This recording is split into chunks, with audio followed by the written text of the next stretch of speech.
Okay. What?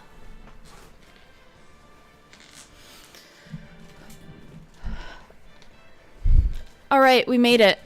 We're here. Let me turn myself down a little bit. I'm a little loud, I think. Okay. Okay. Welcome to Ace Attorney. I've never played any of these games. I did not grow up playing them. So I am very excited. So we have Ace Attorney, Justice for All, Trials and Tribulations. Episode 1, the first turnabout. Yes. Oh, I got a notification. Oh, it started playing.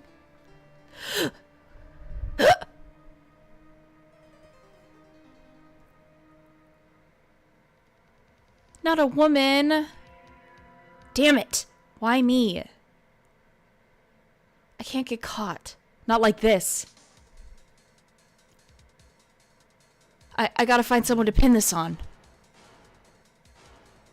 Someone like him. I'll make it look like he did it.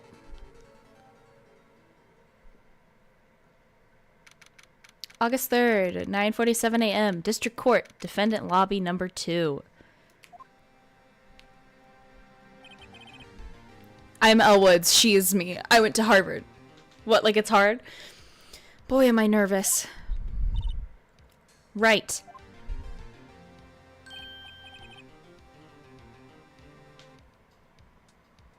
Hey. Hey, Queen. You interested? Oh, hiya, Chief. Oh, I'm glad I made it on time. Well, I have to say, Phoenix, I'm impressed.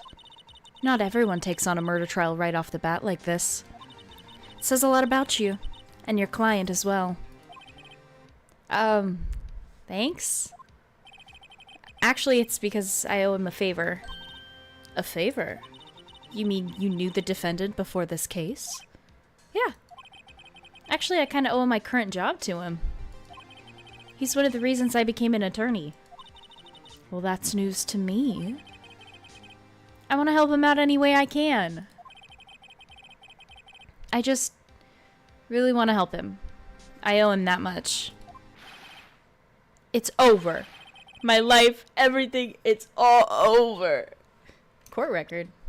Attorney's badge. No one would believe I was a defense attorney if I didn't carry this. City's autopsy report. Time of death. July 31st, 4 to 5. Cause of death, loss of blood due to blood trauma. Is that your client screaming over there? Hi, Doey! Yeah, it's him. Death! Despair! Oh! I'm gonna do it! I'm gonna die! It sounds like he wants to die.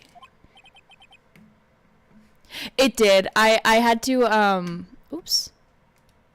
I had to adjust something on, my stream, so. Hi. I was live and then I was not. You are not crazy. Yeah. Nick! Hey. Hey there, Larry. Dude, I'm so guilty. Tell them I'm guilty. Give me the death sentence. I ain't afraid to die. What? What's wrong, Larry? Oh, it's all over. I'm finished. I can't live in a world without her. I can't. Who took her away from me, Nick? Who did this? Oh, Nick, you gotta tell me who took my baby away. The person responsible for your girlfriend's death? The newspapers say it was you. My name is Phoenix Wright. Here's the story. My first case is a fairly simple one. Do we make Phoenix Wright have a New Yorker accent? Because I feel like my first case is a fairly simple one.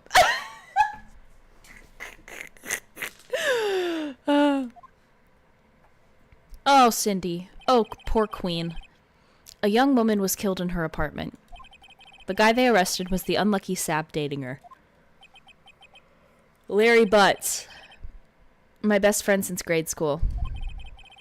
Our school had a saying. When something smells, it's usually the butts.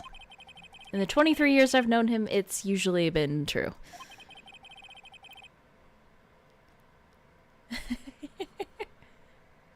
He has a knack for getting himself in trouble.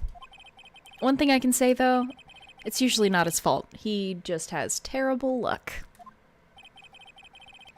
But I know better than anyone that he's a good guy at heart. That and I owe him one, which is why I took the case. To clear his name. And that's just what I'm going to do. Objection! August 3rd, 10 a.m., District Court. Courtroom number 2. Oh. Court is now in session for the trial of Mr. Larry Butts. He's Southern, and I've decided that. The prosecution is ready, Your Honor. The, defense is ready, Your Honor. Mr. Wright, this is your first trial, is it not? Yes, Your Honor. I'm, a little nervous. Your conduct during this trial will decide the fate of your client. Murder is a serious charge. For your client's sake, I hope you can control your nerves. Thank you, Your Honor. Mr. Wright, given the circumstances, I think we should have a test to ascertain your readiness. Not real. Would not happen, by the way. Yes, Your Honor. Hands shaking. Eyesight fading. The test will consist of a few simple questions. Answer them clearly and concisely. Please state the name of the defendant in this case. Oh. Larry Butts. Phoenix, right? The defendant? Well, that's Larry Butts, Your Honor. Correct. Just keep your wits about you and you'll do fine. Next question. This is a murder trial. Tell me, what's the victim's name? Oh, I know this one. Glad I read the case report cover to cover so many times. Also, the fact that you don't know your best friend's girlfriend's name? Crazy? It's... Wait, uh-oh. No. No way! I forgot! I'm drawing a total blank here! Phoenix, are you absolutely sure you're up to this? You don't even know the victim's name? Oh, the victim! Of course I know the victim's name. I... just forgot. Temporarily. I think I feel a migraine coming on. Look, the victim's name is listed in the court record. Just, yeah. Check it often. Do it for me, please. I'm begging you. Mr. Wright, who is the victim's name? Who is the victim in this case? Oh. Cindy Stone. Cinderblock? The victim's name is Cindy Stone. Correct. Now tell me, what was the cause of death? Blunt force trauma. She died because she was hit with a blunt object. She was struck once by a blunt object. What? Do you want to come be a lawyer? Come here. Come here. Come on. Come here. Come on. Come here. Come here. Or stop screaming. You got 2 choices. Come here. Or stop screaming. Okay. Oh, little cinder block. Perfect. You've answered all my questions. I see no reason why we shouldn't proceed. You seem much more relaxed, Mr. Wright. Maybe I won't make him Southern. I'll just make him the lowest voice in my register. You seem much more relaxed, Mr. Wright. Good for you. Thank you, Your Honor. Because I don't feel relaxed, that's for sure. Well then. First, a question for the prosecution. Mr. Payne? Yes, Your Honor. As Mr. Wright just told us, the victim was struck with a blunt object. Would you explain to the court just what that object was? The murder weapon was the statue of the thinker. It was found lying on the floor next to the victim. I see. The court accepts it into evidence. Statue added to the court record. Right. Be sure to pay attention to any evidence added during the trial. That evidence is the only ammunition you have in court. Yeah, use tab. Oh. Mr. Payne, the prosecution may call its first witness. The prosecution calls the defendant, Mr. Butts, to the stand. Chief? What do I do now? Pay attention. You don't want to miss any information that might help your client's case. You'll get your chance to respond to the prosecution later, so be ready. You got the zoomies? What are you doing? Let's just hope he doesn't say anything unfortunate. Uh-oh, Larry gets excited easily. This could be bad. Oh, she's zooming. Mr. Butts, is it not true that the victim had recently dumped you? Hey, watch it, buddy. We were great together. We were Romeo and Juliet, Cleopatra and Mark Antony. Didn't they all die? I wasn't dumped. She just wasn't taking my phone calls or seeing me. Ever. What's it to you anyway? Mr. Butts, what you describe is generally what we mean by dumped. In fact, she had completely abandoned you, and was seeing other men. She had just returned from overseas with one of them the day before the murder. Excuse me. What do you mean, one of them? Lies. All of it. Lies. I don't believe a word of it. Your Honor, the victim's passport. According to this, she was in Paris until the day before she died. Victim apparently arrived home from Paris on 7:30, the day before the murder. Indeed. She appears to have returned the day before the murder. Dude, no way.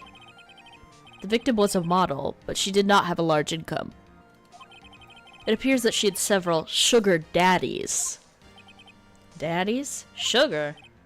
Yes, older men who gave her money and gifts. She took their money and used it to support her lifestyle.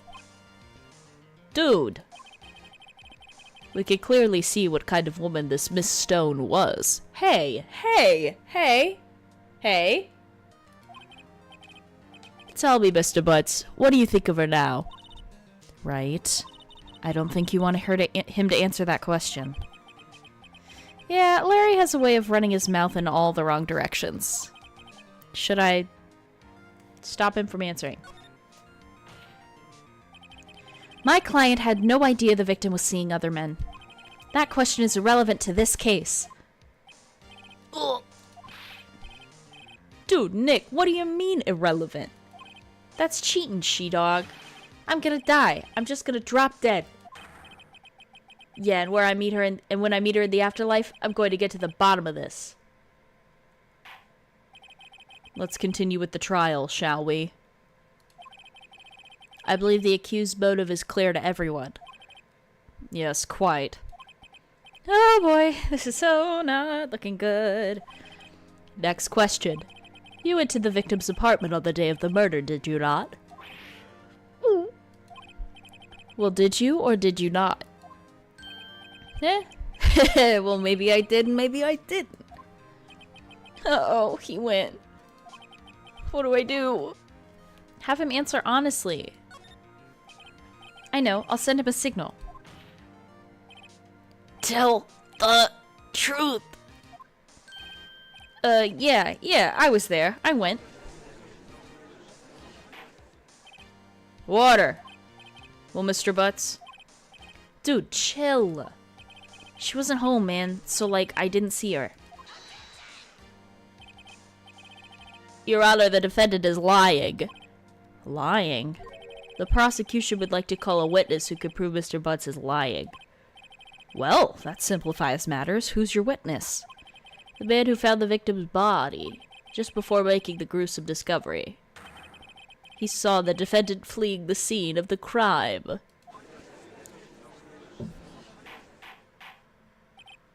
Order! Order in the court.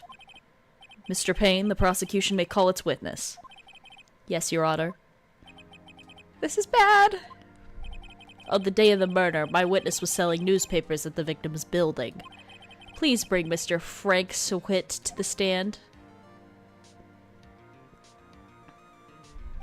Mr. Switt, you sell newspaper subscriptions, is that correct? Oh, yes, newspapers, yes. Mr. Switt, you may proceed with your testimony. Please tell the court what you saw on the day of the murder. Witness account. Oh. I was going door to door selling subscriptions when I saw a man fleeing an apartment. I thought he must be in a hurry because he left the door half open behind him. Thinking it strange, I looked inside the apartment. Then I saw her lying there, a woman, not moving, dead. I quailed in fright and found myself unable to go inside. I thought to call the police immediately. However, the phone in her apartment wasn't working. I went to a nearby park and found a public phone. I remember the time exactly. It was 1 p.m. The man who ran was, without a doubt, the defendant sitting right over there. Wrong, she died in between 4 and 5 p.m. Larry, why didn't you tell the truth? I can't defend you against a testimony like that. Incidentally, why wasn't the phone in the victim's apartment working? Your Honor, at the time of the murder, there was a blackout in the building. Aren't phones supposed to work during a blackout? Yes, Your Honor. However, some cordless phones do not function normally. The phone that Mr. Switt used was one of those phones. Your Honor, I have a record of the blackout for your perusal. Blackout record from noon to 6. Now, Mr. Wright. Yes, yes, Your Honor. You may begin your cross-examination. Cross-examination, Your Honor? All right, Wright. This is it. The real deal. What exactly am I supposed to do? Why, you exposed the lies in the testimony the witness just gave. Lies? What? He was lying? Your client is innocent, right? Then that witness must have lied in his testimony. Or is your client really guilty? How do I prove he's not? You hold the key. It's in the evidence. Compare the witness's testimony to the evidence at hand. There's bound to be a contradiction in there. First, find contradictions between the court record and the witness's testimony. Then once you've found the contradicting evidence, present it and rub it in the witness's face. Okay. Open the court record with tab. Yeah. Okay. Cross-examination.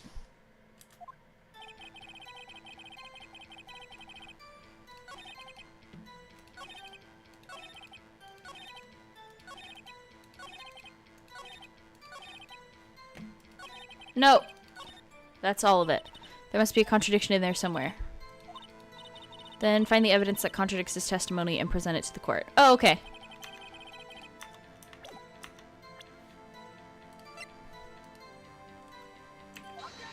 Objection! This evidence clearly reveals the contradiction in that statement, Your Honor. How exactly are the evidence in the statement just now related?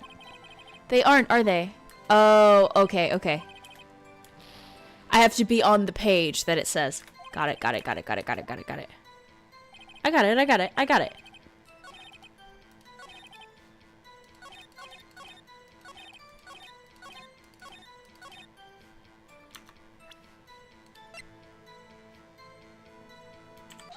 Objection! You found the body at 1 p.m. You're sure? Yes, it was 1 p.m. for certain. Frankly, I find that hard to believe. Your statement directly contradicts the autopsy report.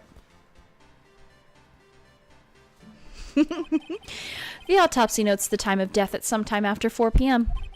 There was nobody to... no body to find at 1 p.m. How do you explain this 3-hour gap? Oh, that! Oh, Get him! Get him! Get him! This is trivial. The witness merely forgot the time. After his testimony, I find that hard to believe. Mr. Sewit, why were you so certain that you found the body at 1 p.m.?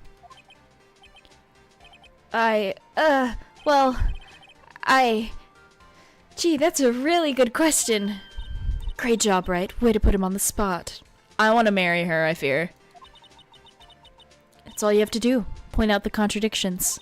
Lies always beget more lies. See through one, and their whole story falls apart.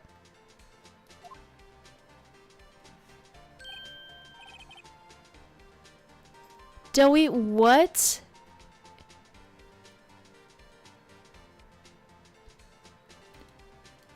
Joey, I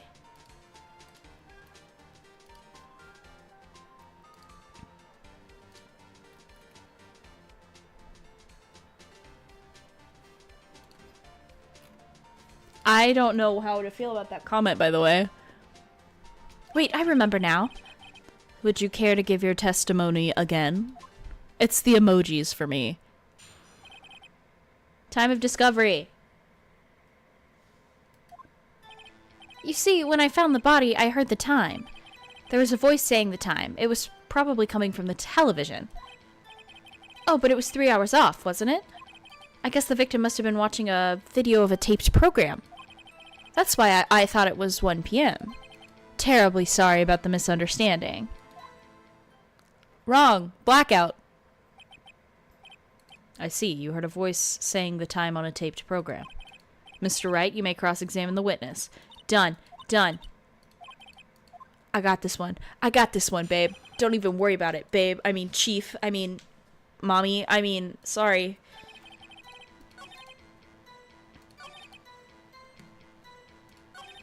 Is it here? Objection! Hold it right there. The prosecution said that there was a blackout at the time of the discovery. And this record proves it. You couldn't have heard a television or a video. Well... The defense has a point. Do you have an explanation for this, Mr. Sewit? No, I find it quite puzzling myself. Quite. Wait! I remember now! Mr. Sewit, the court would prefer to hear an accurate testimony from the very beginning. These constant corrections are harming your credibility. That, and you seem rather... distraught. My apologies, Your Honor. It must have been the shock of finding the body. Very well, Mr. Sewit. Let's hear your testimony once more, please.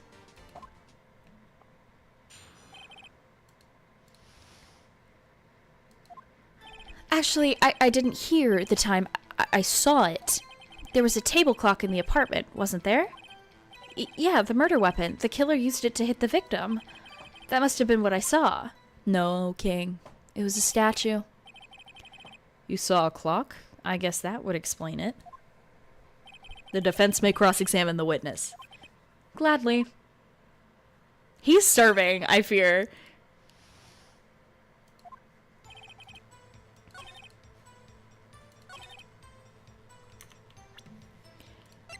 No. Objection!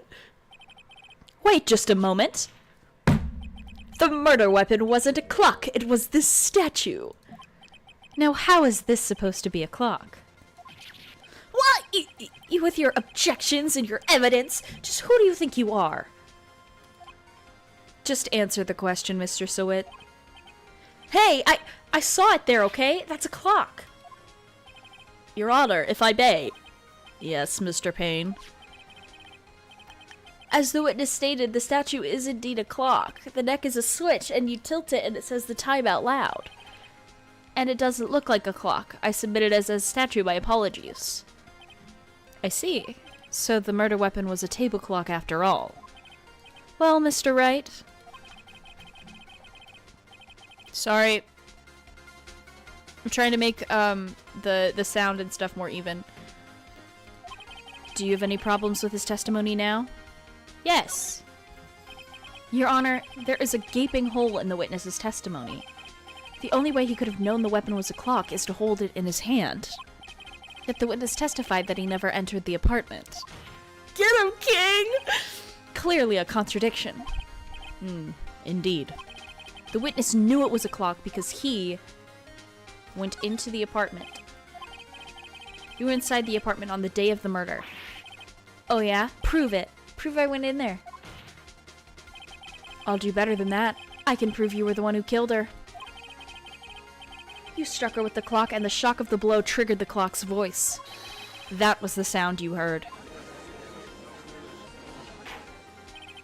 Order in the court. Intriguing. Please continue, Mr. Wright. Yes, Your Honor. Mr. Sewit, the sound must have left quite an impression on you. Understandable, since the murder weapon spoke just as you hit the victim. That voice was burned into your mind. That's why you were so certain about the time. What's the meaning of this? This is all baseless conjecture. Baseless? Just look at the witness's face. Would the witness care to elaborate? Did you strike the victim with the clock? That day, I never... Look, the clock, I heard, no, I mean, I saw, Shut up, I hate you! It was him, I tell you, I saw him. He killed her and he should burn, give him death! Order in the court, I say. Your Honor, a moment, please. There isn't a shred of evidence supporting the defense's claims. Mr. Wright. Your Honor, you claim the sound the witness heard came from the clock.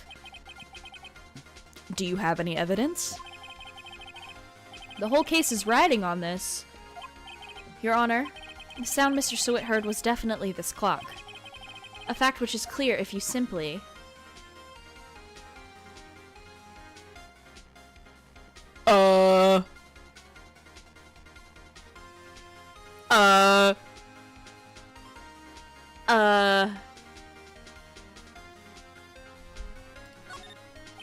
Let's sound the clock now, here in this court.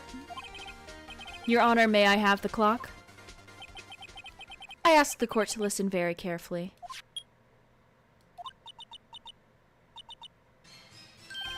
I think it's 8:25. That certainly is a strange way to announce the time. Well, he is the thinker, after all. So, we've heard the clock. What are your conclusions, Mr. Wright?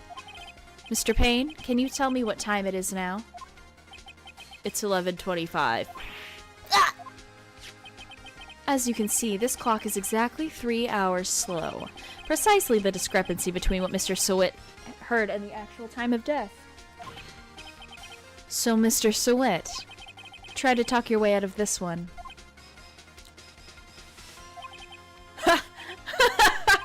You forgot one thing. Uh-oh, what's he talking about now? Well, it may seem like that clock is running 3 hours slow. It proves nothing. How do you know it was running 3 hours slow on the day of the murder? If you can't prove that, you don't have a case. He's right. How am I going to prove that? Damn it! I was so close. Mr. Wright, it seems you lack the critical evidence to support your claim. Yes, Your Honor. This means I cannot let you indict the witness. Unfortunately, this ends the cross-examination of Mr. Frank Sewit.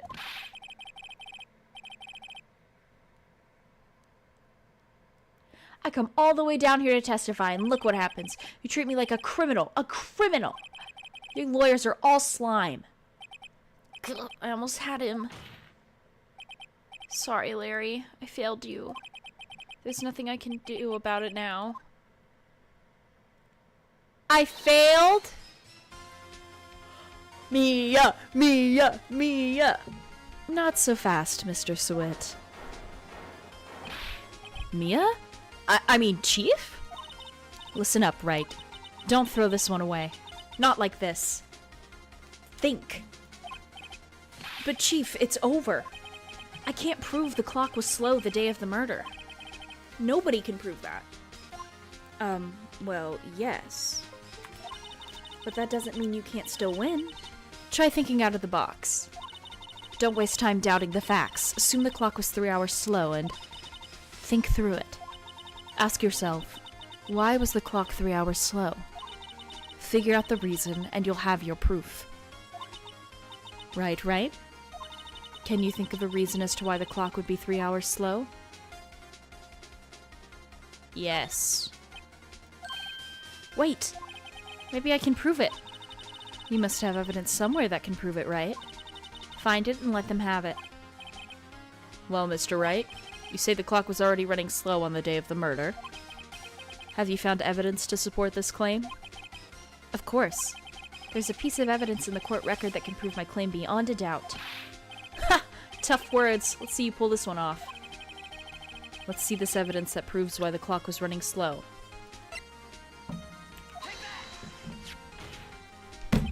The victim had just returned home from abroad the day before the murder. As we all know, the time difference between here and Paris is 9 hours. When it's 4 p.m. here, it's 1 a.m. the next day there. The clock wasn't 3 hours slow, it was 9 hours fast. The victim hadn't reset her clock since returning home.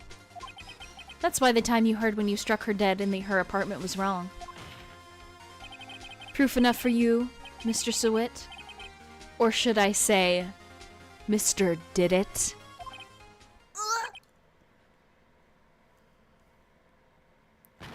Did he foam at the mouth? Order, I say. Well, this case has certainly turned out differently than we all expected. He did! Contracted rabies on the stand. Mr. Payne, your witness. He was arrested and has been taken away, Your Honor. Very well. Mr. Wright? Yes, Your Honor. I have to say, I'm impressed. I don't think I've ever seen someone complete a defense so quickly. And find the true culprit at the same time. Thank you, Your Honor. At this point, this is only a formality, but this court finds the defendant, Mr. Larry Butts, not guilty, baby! Let's go!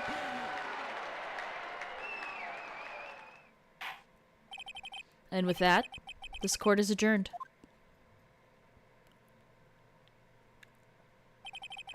Turns out that Frank Sewit was a common burglar. He posed as a newspaper salesman to check and see when people were out of the house. That day, when Larry went to our apartment, the victim wasn't home. After he left, Mr. Sewit let himself in to do his dirty work. While he was searching her place, the victim returned. Flustered, Mr. Sewit grabbed the nearest blunt object he could find. That's so sad. August 3rd, 2:32, District Court Defendant Lobby number 2. I still can't believe we won. Right, good job in there. No. Doey, no. Congratulations. Thanks, Chief. I owe it all to you. Not at all. You fought your own battles in there. It's been a while since I've seen a trial end on such a satisfying note. I've never seen the Chief looking this happy. If she's this glad, imagine how Larry must feel. My life is over! Larry, you're supposed to be happy. What's wrong now? Oh, Nick. Don't worry about me. I'll be dead and gone soon. Good. Wait, no, I mean bad. Bad. Larry, you're innocent. The case is closed. But my Sydney Wendy's gone, man. Gone forever. Larry, she was a... Nah, never mind. Congratulations, Harry. Harry? Yes, you. I can practically see the headlines now. Harry Butts, innocent. Thanks. I really owe you one. I won't forget this, ever. Let's celebrate. Dinner? Movie? My treat? Oh, no, I couldn't. Hey, I was the one who got you off the hook. Oh, hey. Here, take this. It's a present. A present? For me? Wait, wasn't this the evidence that... Actually, I made this clock for her. For her. I made one for her and one for me. Really? You made this?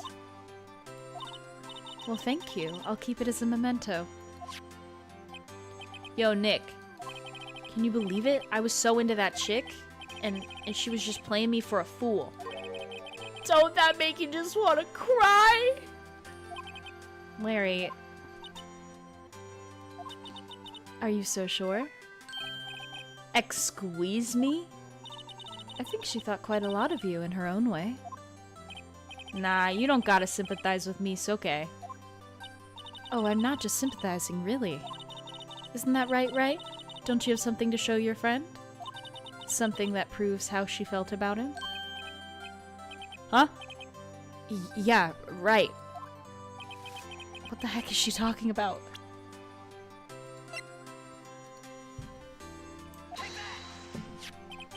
Check this out, Larry. Proof positive you weren't just some chump to her. Huh? What about the clock? This is the clock you made for her, Larry. And she took it with her when she traveled. Whatever, she probably just needed a clock, that's all. You think so? It's a pretty heavy clock to take traveling.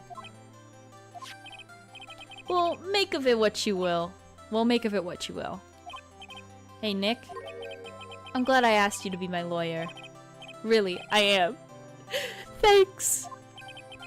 Hope that made him feel a little better. Right? I hope you see the importance of evidence now. Also, hopefully you realize things change depending on how you look at them. People too. We never really know if our clients are guilty or innocent. All we can do is believe in them. And in order to believe in them, you have to believe in yourself. Right? Listen, learn, grow strong. Never let go of what you believe in. Never. Well, I think our work here is done. Shall we be off? Yeah, I guess so. Say, how about dinner? On me. We'll drink a toast to innocent butts. Yeah. Oh, speaking of Harry, you were saying part of why you became a lawyer was because of him. Yeah, part of it, at least. You'll have to tell me more about it sometime. Maybe over drinks? Are we getting with Mia?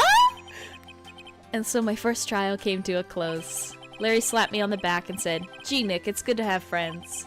But I'm pretty sure he's not going to pay us. Unless you count the clock he gave Mia." I didn't know it then, but that clock was soon going to be at the center of another incident. And my promise to tell the chief about me and Larry would be one promise that I wouldn't be able to keep. How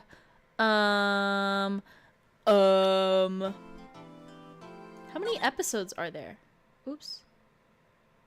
Yes. Save. Back. Oop. Hello, this is Maya. Hey Maya, it's me. Mia! What's up? You haven't called in a while. Sorry, I've been busy. How have you been? Well, lonely, and it's all your fault. Nah, I'm just teasing. I've been great. I'm finally getting used to having my own place. That's good to hear. Actually, I'm calling because I have a favor to ask. I know. You want me to hold evidence for you? Sharp as always. There's a lot of buzz about the upcoming trial. I just don't feel safe keeping the evidence here. I gotcha. So, what is it this time? It's a clock. A clock? Yeah, it's made to look like the statue The Thinker, and it tells you the time. I thought you might like it. You always liked toys. Hey, I'm not a little girl anymore, sis. Now, you know I'm only teasing. Ugh, I should probably tell you, the clock isn't talking right now. Huh? It's not working? That's lame. I had to take the clockwork out, sorry. I put some papers inside it instead. Papers? Is that the evidence then? Well, there's a possibility that it might turn out that way, yes.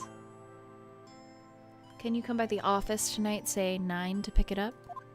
I'll be in a pre-trial meeting until then. Okay, sis, but I expect dinner. Something good. Like, burgers. I could really go for a good burger. Okay. We'll hit the usual joint. Alright, it's a deal. Okay, sis. See you soon. Yep, I'll be waiting, Maya. Conversation recorded September 5th, 9:27 a.m. September 5th, 8:57 p.m. Faye & Co. Law Offices. Now, Miss Faye, I'll take what's mine. The papers. I'm sorry, but I can't give you what I don't have. Miss Faye, you are a poor liar. Why, I see it right over there. That must be the thinker that swallowed those papers. How could you know? Oh, you're not cogniferous of my background? Gathering information is my business, you see. I should have been more careful. Ho ho. My dear Miss Faye, I am so very sorry. But I'm afraid I must ask for one more thing. Your eternal silence. Farewell, Miss Faye.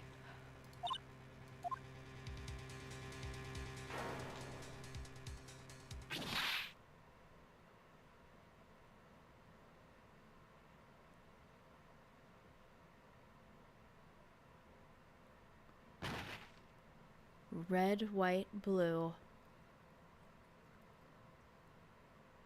Mia's dead? Did you see that shit? Mia's dead. What the fuck? September 5th, 9:08, Faye & Co. Law Offices. Oh my god, and her sister finds her? No shot. Uh-oh, I'm late. It's strange. Guess the chief left without me. She said her sister was coming over, so we should all go out for dinner.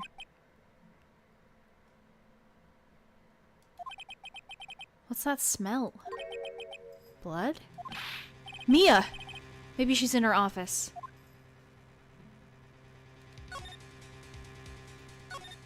Oh.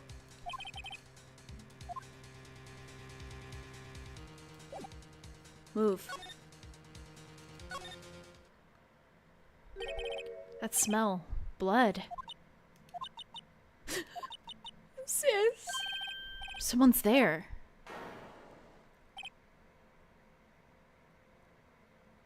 This is so heartbreaking. Chief? Chief? Chief? And they had matching necklaces? Stop it. Who are you? Oh. The strange girl dropped out cold. I left her lying on the office sofa. I went back to the chief where she lay under the window. Her body was still warm. I could feel it when I held her shoulder. Then, all too quickly, it began to fade. Until finally, she was cold. What the fuck? Chief.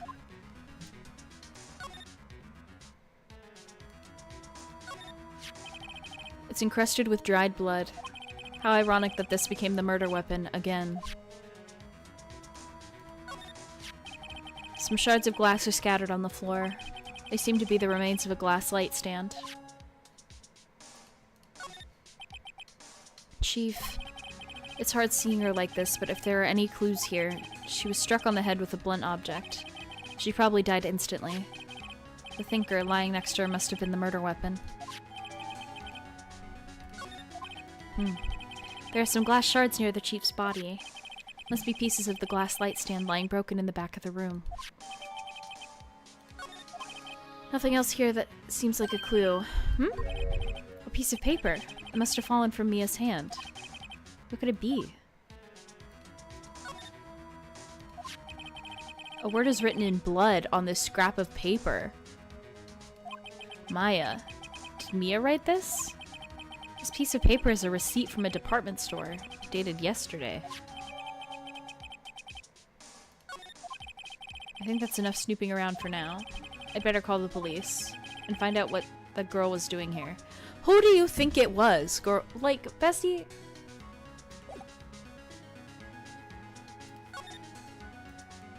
Anything else? Oh! The chief's chair, a simple functional design, feels pretty good to sit in too. Okay.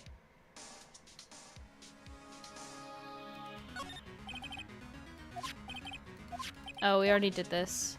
Okay. Looked at that. There's a large building right across from the office, the Gatewater Hotel, a nice luxurious place. Okay.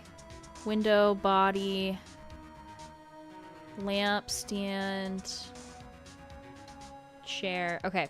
Nothing else. Move. That girl just now. Where'd she go? I put her right there on that sofa.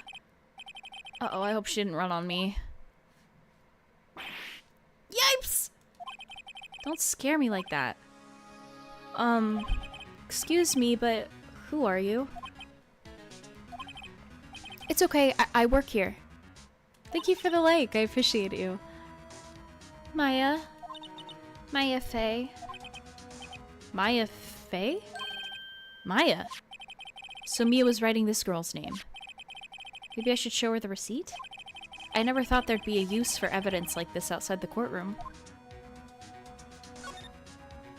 You and the chief. So you're the chief's sister. I'm her younger sister. And you were here visiting? This late at night? Yeah, she said she wanted me to keep some evidence for her. Evidence? Yes, it was that clock. It was the thinker. She seems to be in shock. I don't want to disturb her, but I have to know. Excuse me. Can you tell me what happened? I came in. The room was dark. And Sis... So she was already dead. Okay.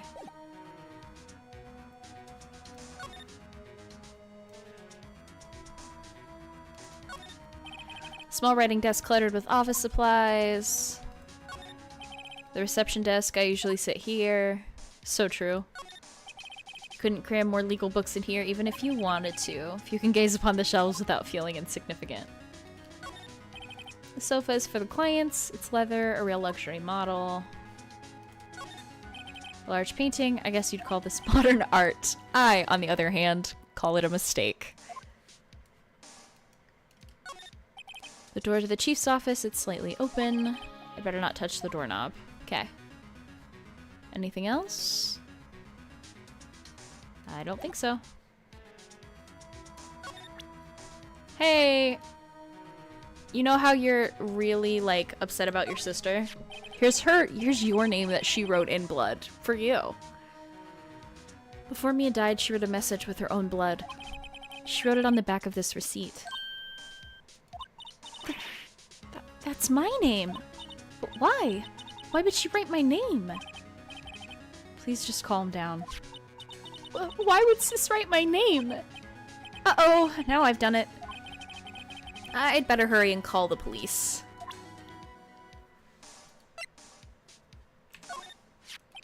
This was lying next to the chief. I know, I saw it there too. I thought they might be pieces of the light stand. Maybe. Never heard of a glass light stand before. About the thinker. The thinker? That was... Oh, Sis! Probably shouldn't have asked her about the murder weapon.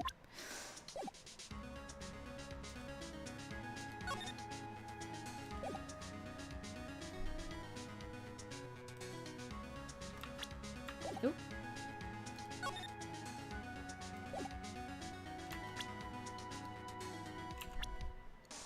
My boss and a very good defense attorney, Mia's little sister.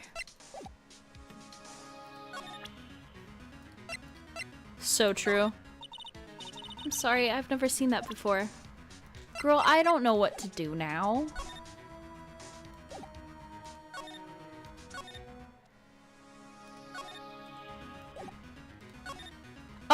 Oh, we can examine in here. Got it. The Fan Co. ledger book. Everything is written in the chief's ultra neat handwriting. It's a small office, but it makes a good bit of money. Surprisingly, the chief was never good with machines. But all she used this PC for was email. She picked up this ancient model at some garage sale for practically nothing. All the chief's important documents are packed in here. This is where she filed her case records and recent rulings.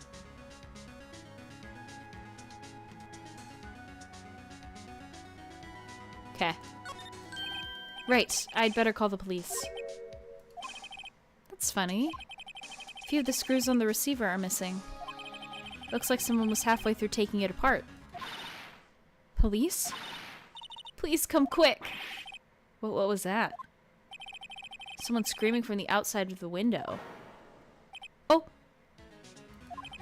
She's staring right at me. She's holding a phone in her hand.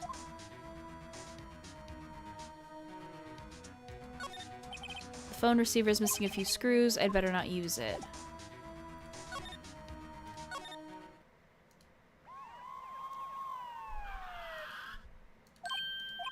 The police! Sounds like they're coming this way.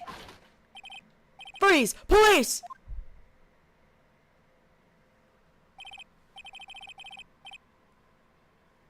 Hey. Oh gosh, what should his accent be? Maybe he should be Southern. Alright, I'm Detective Dick Gumshoe. Oh, I'm Detective Dick Gumshoe, see? Gumshoe? What an odd name. We received a report from the building across the way, see? Got a person saying they saw a murder. It must have been that woman I saw.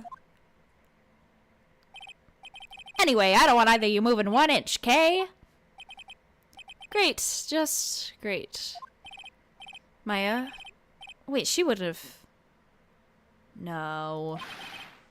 Whoa! Excuse me. Does word Maya here mean anything to you? That's my name. What? The victim drew the blood in her own... the victim drew her this here note in her own blood, see? With a dying breath, she wrote down the killer's name. Killer? I'm not... Case closed. You're coming down to the precinct, ma'am. What? Bye, Maya. Mia's younger sister, Maya, was arrested on the spot. I was taken in for questioning and didn't get out until the next morning. Damn. My eyes were heavy, but I couldn't sleep. I sat around waiting for visiting hours to begin at the detention center. I had to talk to Maya as soon as possible. Okay, I'm gonna go grab something to drink real quick. Oops. Don't mind my Astarian background. That's none of your guys' concern. Hang on. I'll be right back. Ugh.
I'm back. Hello, friends. Ugh. I'm here. I'm back. You know, I have to get settled in. Hang on. Ugh. I might take this flower crown off. It's making me sweat. Ooh.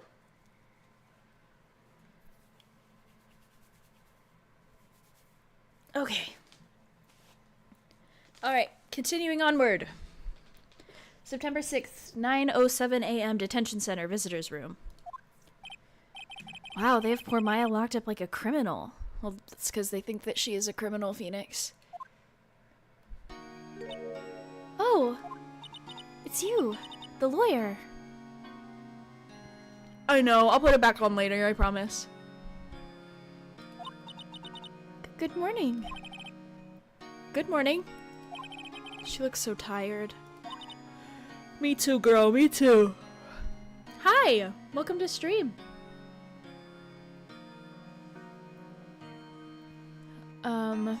Thank you for the follow. Are you going to be my attorney? Well, that's what I wanted to talk to you about. It's up to you. I better give it to her straight. It's up to you. Up to me? Yeah. I don't think this is something I should decide. After all, you're the one in trouble here. Rub it in her face, why don't you? They're never going to believe me, are they? Even you, when you found me in the office. You looked at me like I had done it. Did I look at her like that? No, I never thought. It's okay, I understand.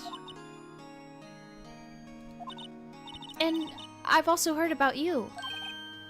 Heard what about me? I was talking to my sister on the phone the other day.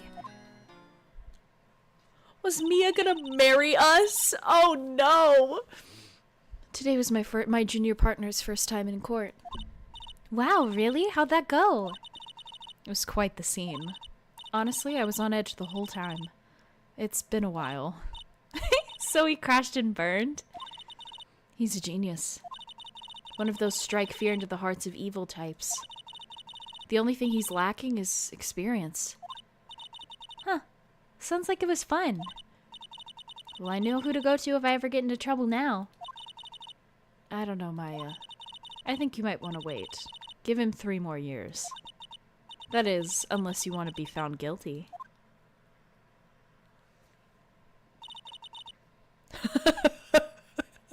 Tell me that's so dumb. That's what she said. That's what she said. I'm sorry. I didn't mean to insult you. No, it's okay. It's true, I guess. But at the same time, I can't just sit by and watch. When I think of the person who did this to Mia... I know. There's something I've been wanting to ask you. Yes? What's with that outfit? Oh, this? This is what all acolytes wear. It's my uniform, you could say. Acolytes? Like people in religious training? What is it you do? Oh, it's nothing strange, really. I'm a spirit medium. In training. A spirit medium? I'm pretty sure that qualifies as strange. So you're an acolyte. Medium in training. That's right. The Fae family, especially the women, have always been very sensitive to the spirit world. Wait a second, you said the Fae family? So Mia was into this stuff too? Of course! She left the mountain to follow her career, she said. Her powers were first class too. I had no idea. Wait. What? So you're a real honest-to-goodness spirit medium? With ESP and all that? Yes. In training. Well, can't you contact Mia's spirit then? You can just ask her who killed her. I'm sorry. I'm still in training. I couldn't do something on that level. I thought that would be too easy. So true. So the day of your sister's murder... Sorry. Could you tell me about the day of the murder? Yes. Let's see. That morning, I got a call from my sister. She wanted me to hold on to a piece of evidence for an upcoming trial. Evidence? Yes, that clock shaped like the thinker. The one Larry made. How could that have been evidence in a case? Right. She said something about that. I remember. Do you want to hear it in her own voice? Her own voice? Yeah. I'm pretty sure our conversation is on my cell phone. You recorded it? Yeah. I forgot how to delete those things. Cell phone, give it. Gimme, gimme, gimme. So you say you have a conversation with your sister on your cell phone. Let's hear it. Right. Oh. I just remembered. That detective took my cell phone. Sorry. Oh, right. Of course. Next time I see Detective Gumshoe, I'll ask him for it. I'll write you a note so you don't forget, okay? Sure, thanks.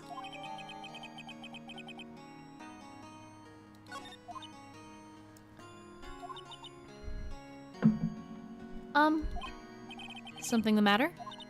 I was wondering, could I ask you a favor? This is the address of a famous lawyer. My sister gave me this a long time ago. She said if I was ever in trouble, I should call him. And, well, I am in trouble. Do you think you could go ask him to represent me? Yeah. Sure, why not? I'll go ask. Thank you so much. I have no one else to turn to. Say, what about your parents? I see. Don't worry, leave it to me. Thank you. The trial's tomorrow at 10. But what? Tomorrow? Tomorrow.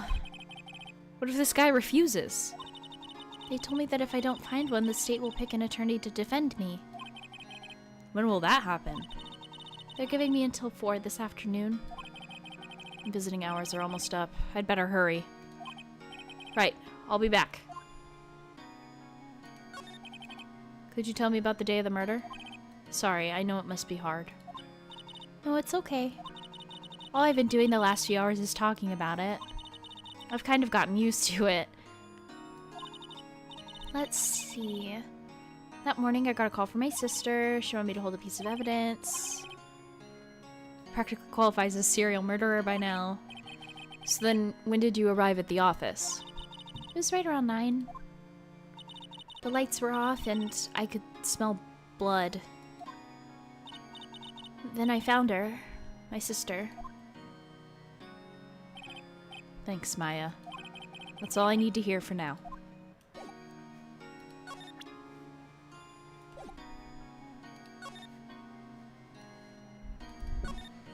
Smile for the camera. This guard monitors the visitor's room. He hasn't moved an inch. A real pro, this guy. Okay.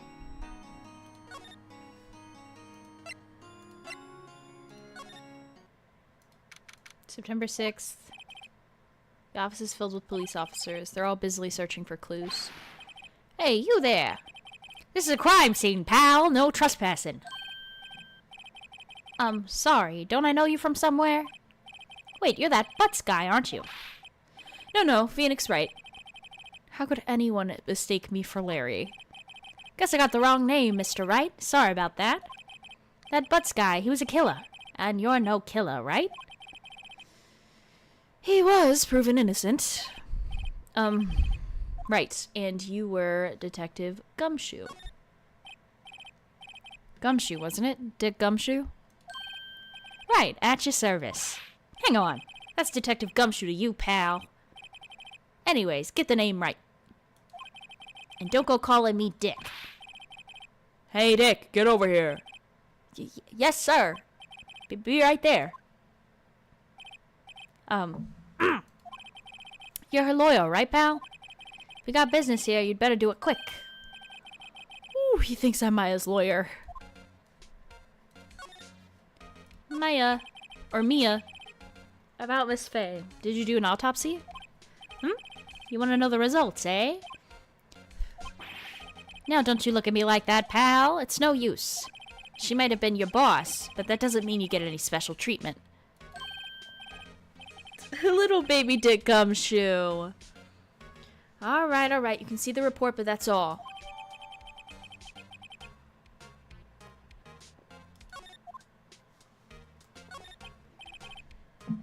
About Maya.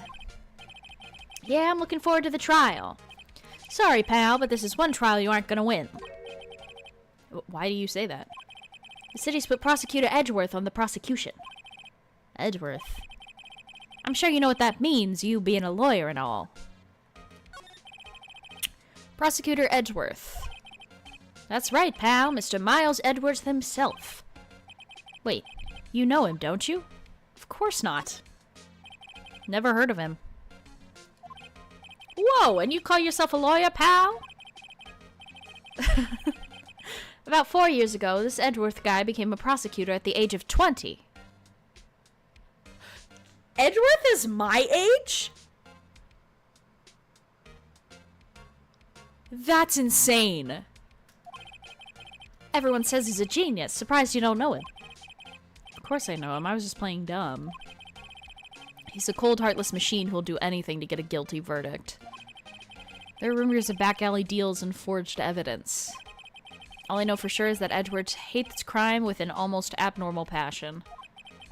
I never imagined I'd be facing him so soon.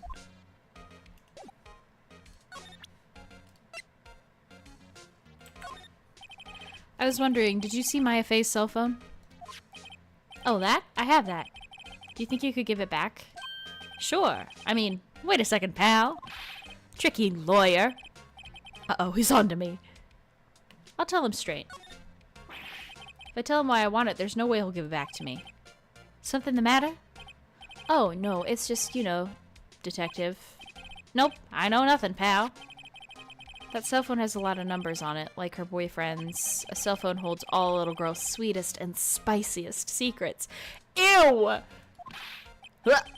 You're trying to confuse me. Sorry, pal. I already checked all the numbers in memory. Impressive. You're quite the detective. Uh-huh. Oh, here, you can have the phone back. There weren't any suspicious call records in there after all. Seems like he didn't notice the recorded conversation. Yay! I guess I've asked all the questions I need to. You all done, pal? Yes, thank you. I'll be heading out now. Oh, wait. One more thing I wanted to mention to you. I don't suppose you're planning on talking to that witness. Anyway, you'd better not. No influencing the witness with your loyally ways, pal. Oh, I was like, what witness? Come to think of it, I'd completely forgotten about her. You and me both, bestie. The witness? Yeah, Miss April May.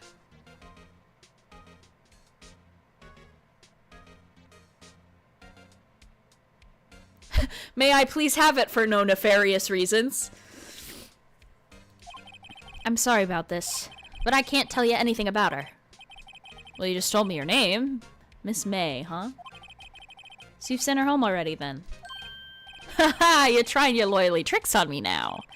She's not going to go outside her room until the trial. So she's still in the hotel across the way. I guess I should have known better to try and get a detective to leak information. You got that right, pal. Time to pay a visit to Miss May. Okay, the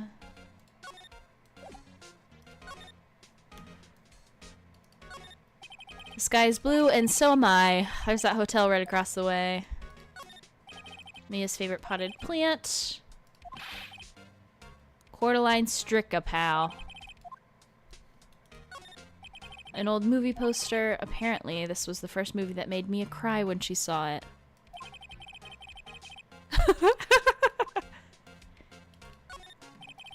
His desk perfectly clean as always. The only thing that's missing is Mia. A horrendous amount of legal books here. Scarier still is that Mia's probably read all these. Okay, I've done all the talking I want to. Let's go to law office. September 6th, Grossberg Law Offices. According to the receptionist, the big boss is out. She couldn't say when he'd be back. Must be hard to keep track of everything when you're a famous lawyer. Not to mention run an office like this. I guess I'll just have to come back later. Oh, you bet your ass I'm examining everything in here. Table for clients. An elegant ebony case, and if I'm not mistaken, that lighter's made of solid gold. Even I can tell someone here has got money to burn. An expensive potted plant. No idea what kind of plant it is, but it's probably the most expensive one available. That painting has been bugging me ever since I stepped in here. The oil paint is so thick it's practically giving me a stuffed nose. I'm sure the price is nothing to sneeze at either, for that matter. Expensive-looking mahogany bookshelves filled with expensive-looking books. Take a shot every time Phoenix Wright says expensive. Funny, they don't even look like they've ever been read. A solid mahogany desk. The wood's been polished to a deep luster. Okay. Everything in here? Cool. To the Gatewater Hotel. September 6th, Gatewater Hotel, room 303. Oh. Well, hello there, handsome. I'm so sorry. I'm so sorry for this. Hi. Smooth, right? Real smooth. You're the lawyer, aren't you? The detective told me. I have to do the hand or I can't do the voice. He said, don't say nothing to that lawyer, pal. Tee-hee. Remember to self. Thank Detective Gumshoe for making my job harder. Gee, this is all like something out of a movie. It's all so exciting, I can hardly contain myself. Ooh, let me go freshen up so I can look the part of the beautiful eyewitness. I pity the lawyer that has to cross-examine this one. There's a screwdriver stuck in this drawer. I wonder what's inside. Let's take a look. Hey! Hey! What are you doing? No touching. Ooh, bad boy. You really shouldn't be prying around other people's rooms now.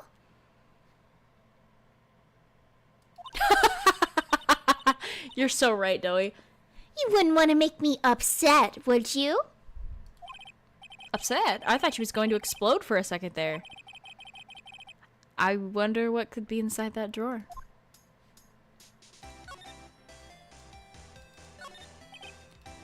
What's inside, I wonder? Maybe later. Still scene painting. Should that be still life? Whatever. One of those is hanging on the wall. The flowers are fake, as expected. I know sunflowers and tulips, but that's about the extent of my floral knowledge. A simple bed. It's been recently made, nothing eye-catching here. Oh. Nope. Late summer sunlight streams through the window. There's the Fay & Co. Law Office building, of course. You can see the inside of the room pretty clearly from here. I think it'd be a little difficult to recognize a face from this distance, though. A bottle and 2 glasses are on the table. Somebody must be staying with her. Okay, I think that's everything. Okay.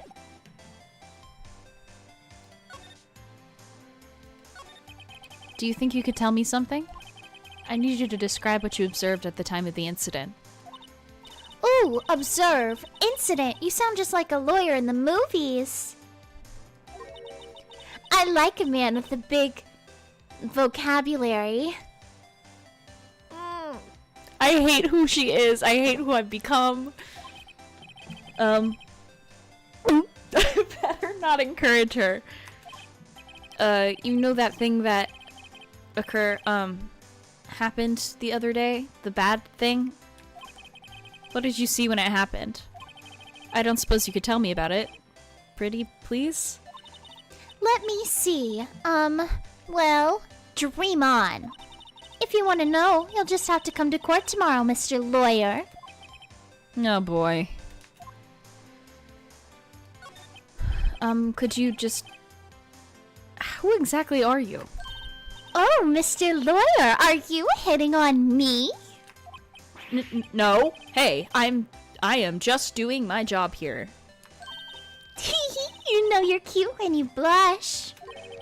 Believe me, this is the first time in my life I've blushed this much. Right. Can you just tell me what it is you do? Well, no. And you already had your little hopes up, didn't you? Oh boy. I see there are 2 glasses on the table. Is someone staying here with you? Ooh, what amazing powers of observation. You must be one of those famous detectives like on television. Oh no, not me. I'm just a lawyer. Say, Mr. Big Detective, why don't you go look for clues in the garbage, Miss May doesn't like nosy little lawyers. Oh boy. Well, thank you so much for all this shit. Excuse me, but I'm a witness. Police witness? You understand? How could I possibly give you any information in good conscience, Me? The witness. It's just like in the movies. Okay. You're pointless to talk to, so I'm gonna go back here. Well, maybe I should just wait for him to come back. If that wasn't the most over-the-top clearing of the throat I have ever heard. Aha, so you're the one they say has been looking for me. Yes, that's me. He looks even grander than I imagined. That badge on your collar. Ah, so you're a lawyer, are you now? Yes, well... Yes. And what do you want? I'm not particularly busy these days. Please proceed. Not busy? How come no one could get in touch with you? Something the matter? You came to see the one and only Marvin Grossberg, did you not? Well, here I am, boy. What do you want? Out with it. Well, sir, actually, it's about Maya. Maya Fey.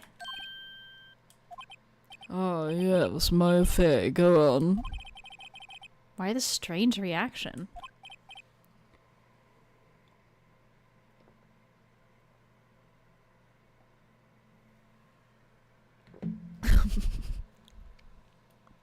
Ha-cha-cha. I'm really quite busy here, son. I can't go taking cases on a day's notice. No, it's quite impossible, quite. But wait a second. How did you know the trial was tomorrow? Anyway, I'm afraid it's entirely impossible for me to represent her, sorry. End of discussion. What is going on? He refused me before I even got the chance to ask him? What do I tell Maya?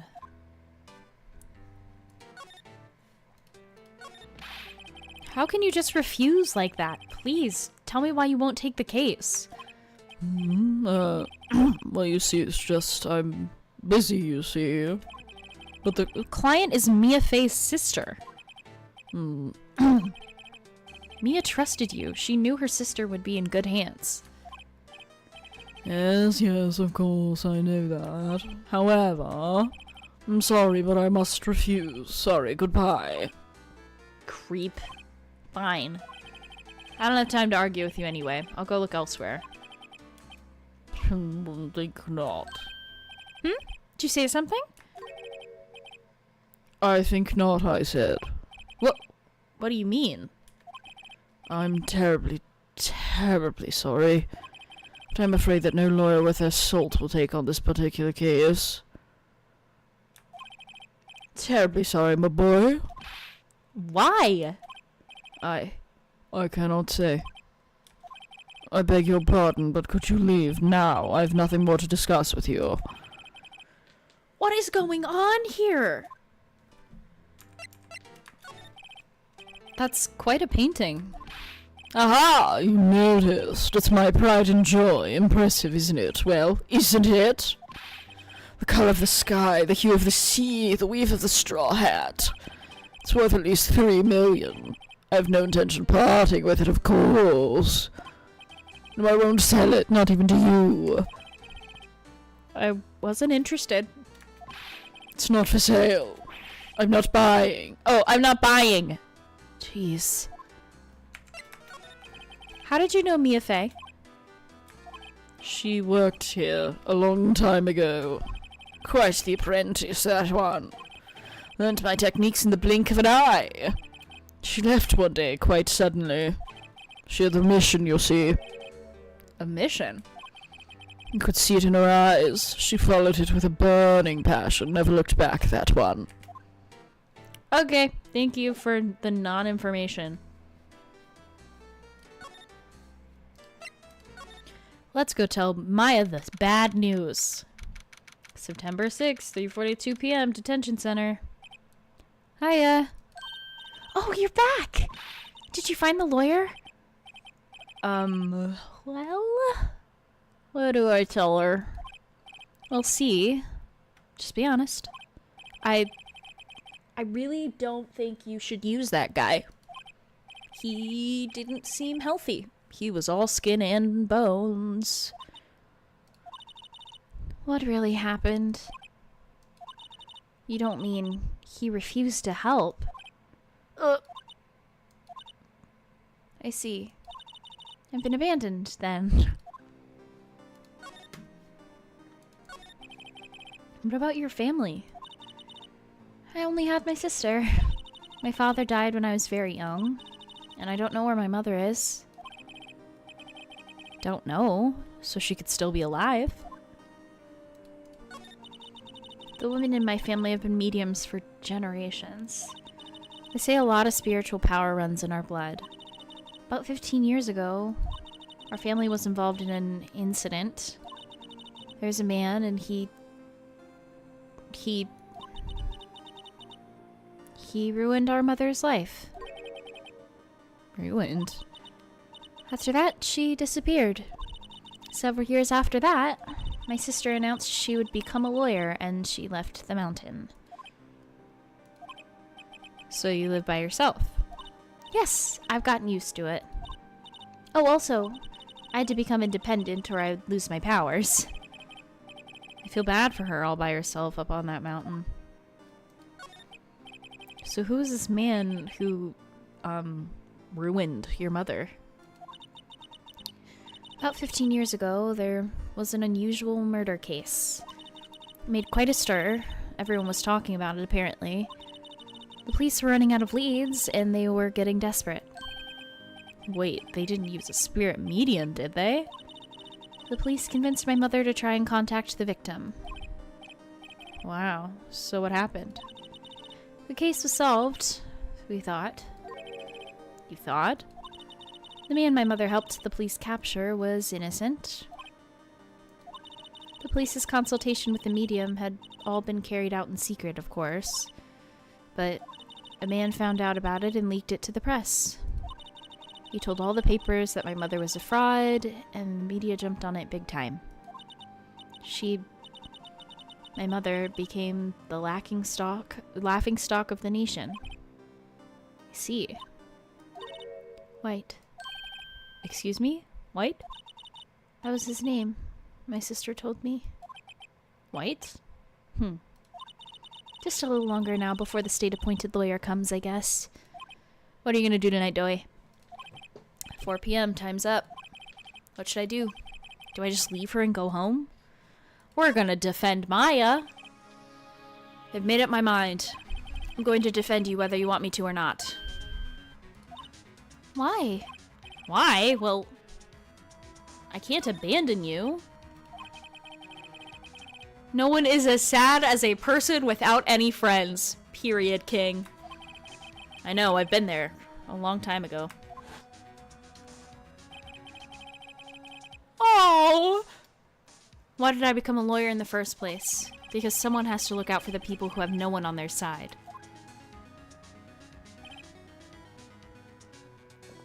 Maya, I won't abandon you.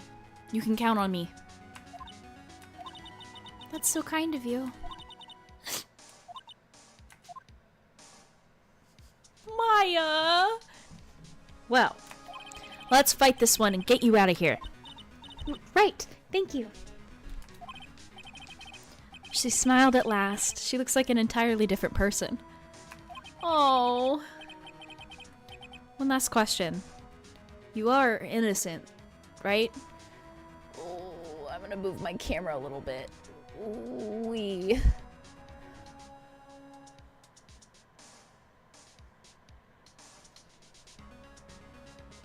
Sorry, I'm leaning down in my chair more, so I wanted to move it so that my face wasn't completely cut off. Okay, you are innocent, right? Yes! And I trust you. So you trust me too, okay? It's a deal. So what next? There's something that's been bugging me. Just what was inside that strange woman's drawer? It was when I tried to look into the drawer that she got all defensive. There has to be something in there.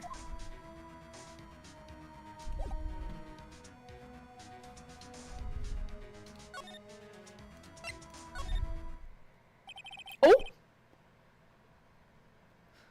Good afternoon, sir. Excuse me, you are... Ah, I beg your pardon, sir. I'm the bellboy of this establishment at your service, sir. Oh, right. I've just come up to deliver room service, sir. Do you know where Miss May might be? I believe our guest, Miss May, is currently using the, facilities? If you've no need for anything, I'll be taking my leave. Please, stay as long as you like. Enjoy. Yeah. Wait, no, hey! Why does it seem like every time I come here, I end up embarrassing myself? Now's my chance to snoop around a bit. Ah, I almost forgot. You came back quick? Might I ask you to inform Miss May that there's a message for her? Please tell her that Mr. White of Blue Corp phoned. Oh, right, sure. Mr. White of Blue Corp? Where have I heard that name? White. That was his name. My sister told me. White was the name of the guy who ruined Mia and Maya's mother. Could it be a coincidence? There's a screwdriver sticking out. What do we have here? A wiretap? What would a woman like her be doing with a thing like this? There's definitely something suspicious about this Miss May. Why would she have something like this in her hotel room? There's a story behind this, I know it. Alright, I'll be using this bit of evidence in tomorrow's trial, that's for sure.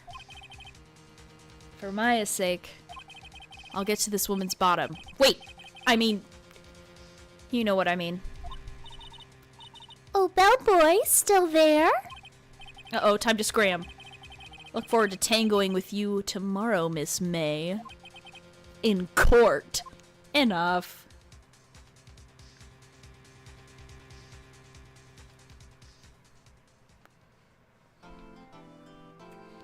Yes.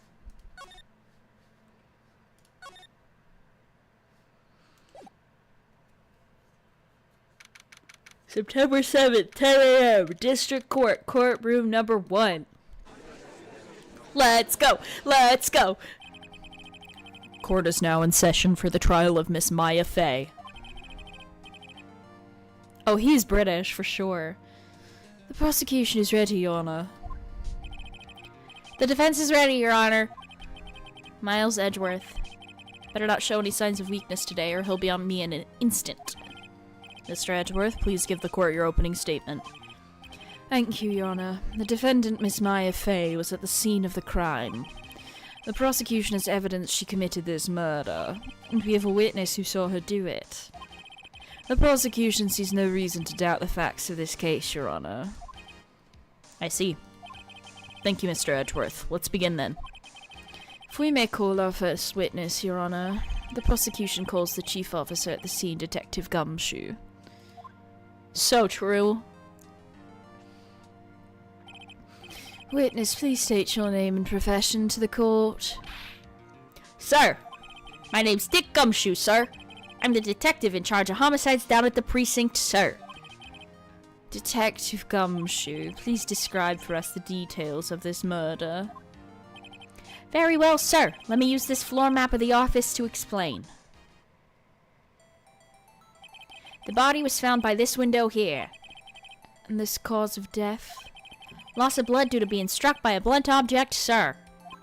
The murder weapon was a statue of the thinker found next to the body, sir. It was heavy enough to be a deadly weapon, even in a girl's hand, sir. The court accepts the statue as evidence. You're still calling it a statue. 4 plans out of the court record. Now, detective. Yes, sir. You immediately arrested Miss Maya Fey, who was found at the scene, correct? Can you tell me why? Yes, sir. I had hard evidence she did it, sir. Hi, Bryce. Detective Gumshoe, please testify to the court about this hard evidence. Maya Fey's arrest. As soon as the phone call came in, I rushed to the scene. There were 2 people there already. The defendant, Miss Maya Fey, and the lawyer, Mr. Phoenix Wright. I immediately arrested Miss Maya Fey. Why? We had a witness account describing her. The witness saw Miss Maya Fey at the very moment of the murder. The very moment, you say? Very well, Mr. Wright. You may begin your cross-examination. Yes, Your Honor. Cross-examine what? I couldn't see a single contradiction in that testimony. Whoosh. Smack. Hey, Maya just threw something at me. What's this? When my sister couldn't find any contradictions in a witness testimony, she would buff it and press the witness on every detail. The witness always slips up and says something wrong. It worked lots of times. Should have expected Maya would know some of her sister's tricks. Alright, let's give this a try. I'm not sure. Something the matter? No, Your Honor. I'd like to begin my cross-examination. Cross-examination.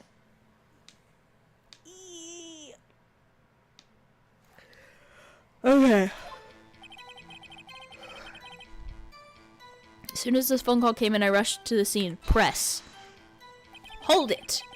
Who did you say you got a call from? Hey, pal, don't play dumb. You know who. The call was from a customer at the Gatewater Hotel, right across from the crime scene. Okay, I pressed. Not sure it did much, though. Right, please continue. There were 2 people already there. The defendant, Mr. Maya Fey, and the lawyer, Phoenix Wright.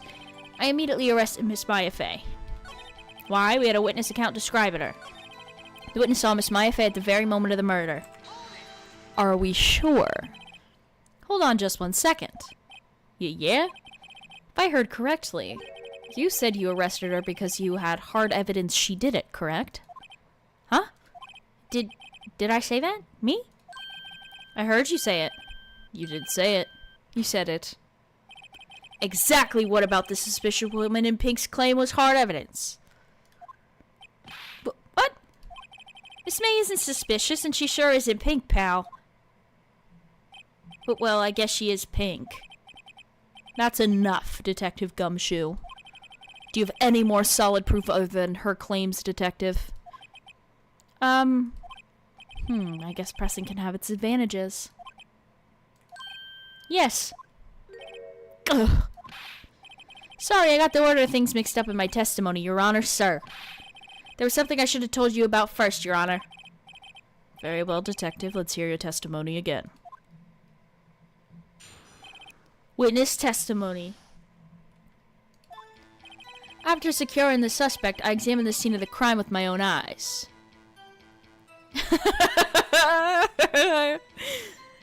Dick gumshoe, dog. I found a memo written on a piece of paper next to the victim's body. On it, the word Maya was written clearly in blood. Lab test results showed that the blood was the victim's. Also, there was blood found on the victim's fingers. Before she died, the victim wrote the killer's name. That's literally conjecture. That's fine. How you like that? That's my hard evidence. Before we begin cross-examination, I have a question for you, Detective. Your Honor? Why didn't you testify about this vital piece of evidence the first time? I know, I'm a real embarrassed I forgot about it, Your Honor, sir. Try to be more careful. Very well, the defense may begin its cross-examination. Cross-examination.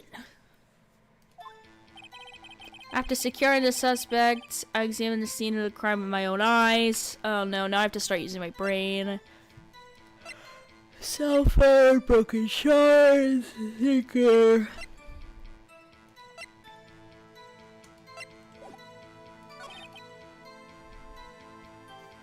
Press this. Just because you found it next to the body doesn't mean the victim wrote it. Uh-oh. When who did arise... Stop! Bryce, no! The killer. No. Oh. Hold on. So true. If that's the case, where's your evidence? I guess that was a bit of a tall order for you. Those without evidence shouldn't open their mouths, Mr. Wright. Yeah, pal. Well, Detective, tell us what was written on that memo you found. On it, the word Maya was written clearly in blood. Lab test results show the blood was the victim's. Also, there was blood found on the victim's finger. Before she died, the victim wrote the killer's name. I meant to pick something else. Detective Gumshoe, do you get a lot of cases where the victim actually writes the killer's name? Sure, it happens all the time in books and in movies. Objection! Maybe she just slayed. This isn't a movie, Detective. Oh!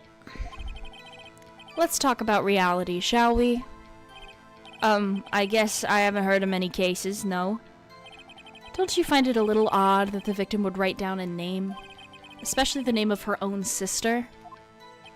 Yeah, actually, you got a point, pal. Stop right there. The witness's opinion on the matter is irrelevant. The facts are clear. This victim wrote down the name of the accused. The victim told us the name of her killer.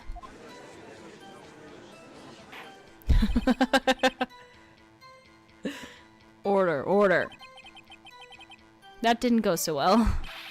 That's right. What he said.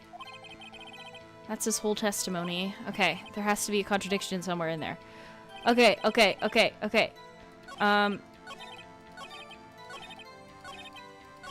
No, fuck!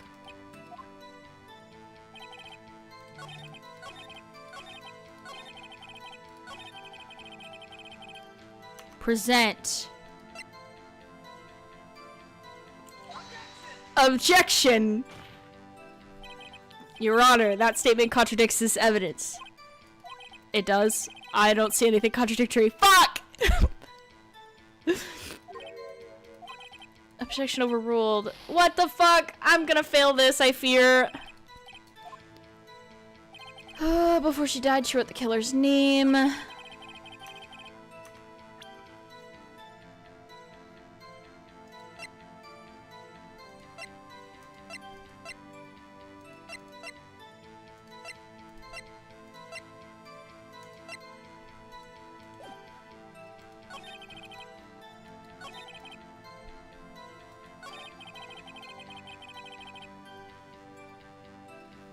Can I present it as a receipt?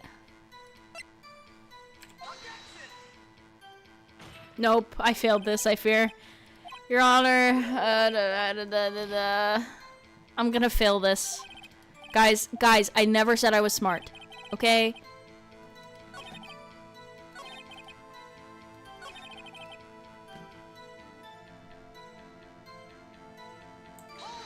Hold it. Your Honor, I'm rubber, you're glue. Did you find any evidence? Now, don't jump the gun on me, pal. Just listen, I'm getting to the good part. Press. We already did this. The killer. Yeah,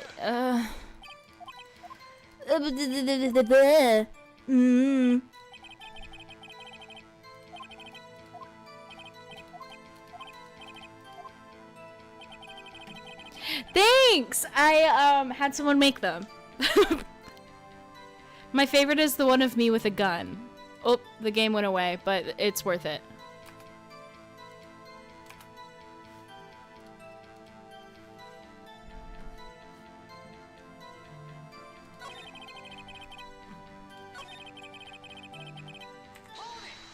I'm just pressing everything. Oh.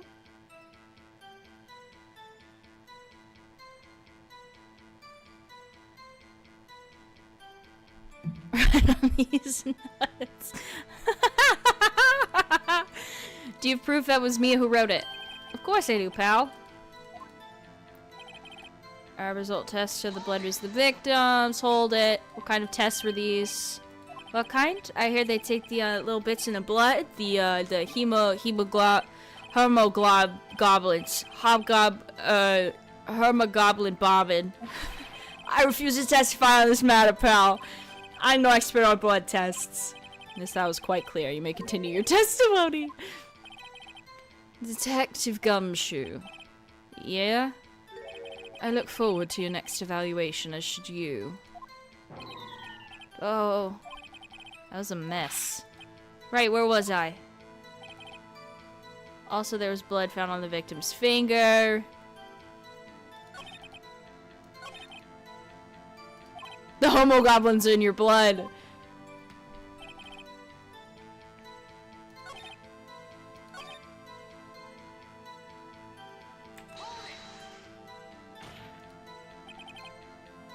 Oh. God damn it.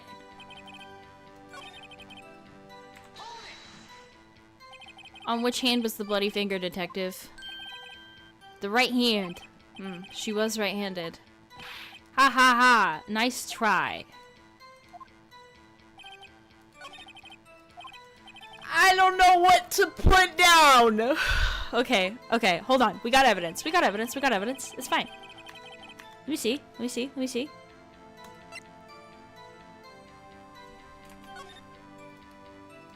Good, okay.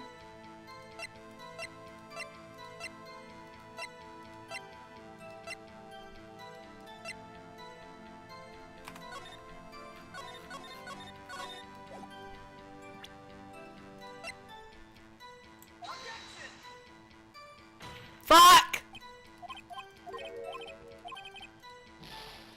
Guys, I'm gonna fail this. It's okay. We have a save file. Found a memo written on a piece of paper next to the victim's body. On it, the word Maya was written clearly in blood. Lab test results showed the blood was the victim's. Also, there was blood found on the victim's finger. Before she died, the victim wrote the killer's name.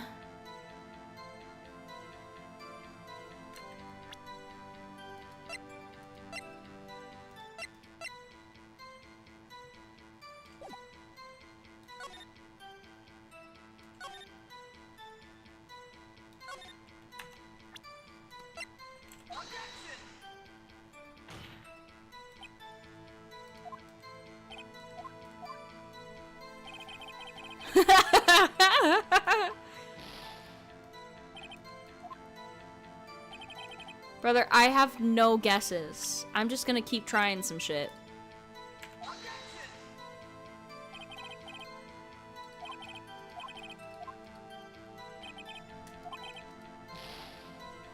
We have failed this case, I fear.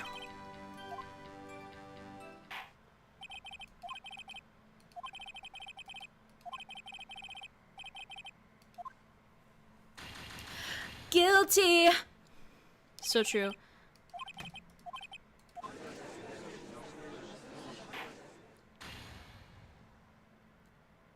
Oops.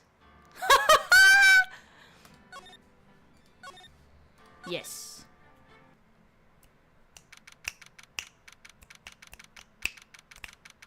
Okay, I have to pee. Your Honor, I'm just a guy.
Alright, guys.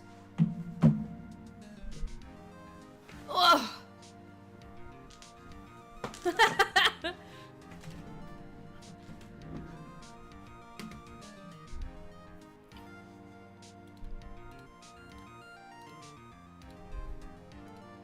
This is bothering me. Sorry, hang on.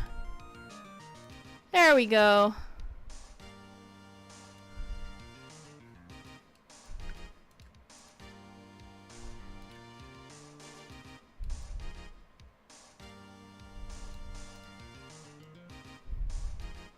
Yay, okay.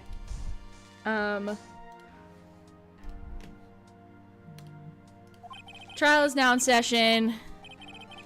Yeah.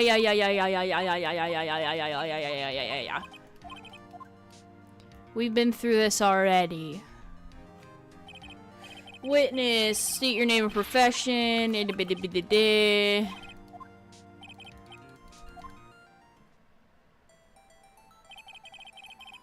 Body was found by the window here. Okay. And the cause of death. Loss of blood due to being struck by a blunt force object. Murder weapon was a statue of the thinker. Heavy enough.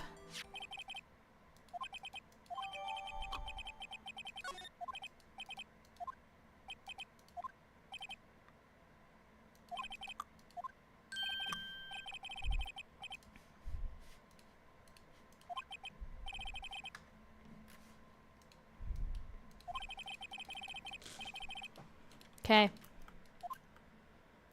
Yeah. Testimony.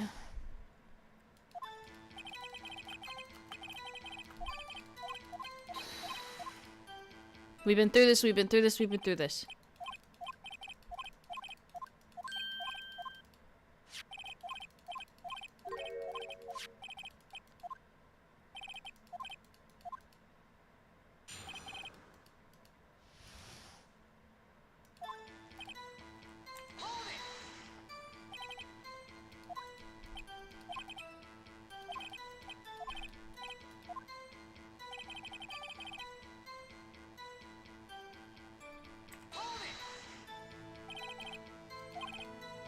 How long would you say it took between you receiving the call and your arrival at the scene of the crime?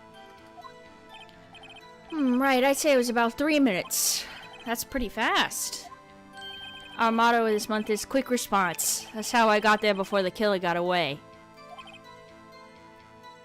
Indeed. So tell us who the two people you found on the scene were. Yes, sir.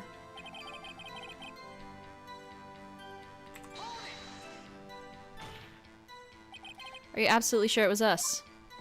Listen, pal, your dumb act will only get you so far. With their funky hippie clothes and your spiky hair, you two stand out like suspicious people at a crime scene. Well, he does have a point about her. She's pretty unmistakable. I should pick my points to press with a little more care. Immediately arrested Miss Faye. Why's that? What's your reason? Why? We had a witness account describing her. The witness saw Miss May at the very moment of the murder. Just 1 second. If I heard correctly, you said you just read the murder. Hard evidence. She's pink. No. Yes. Sorry, got things mixed up.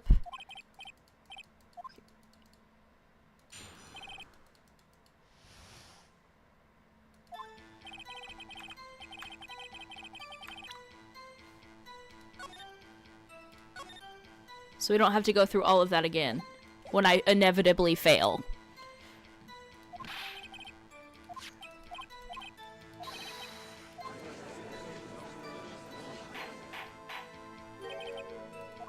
How you like that? That's my art evidence.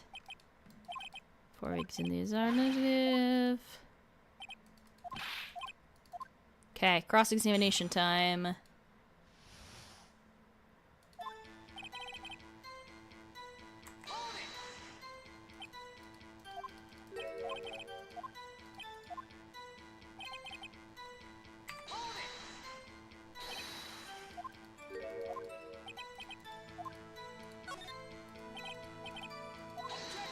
Oh.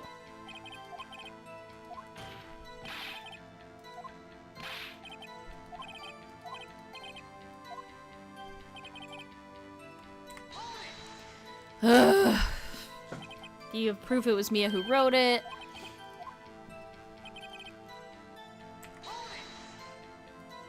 What kind of tests with these?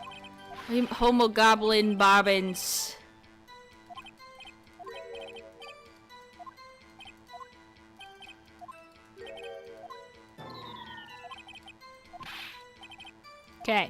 Okay. Blood on the victim's finger. Pressing. Right-handed.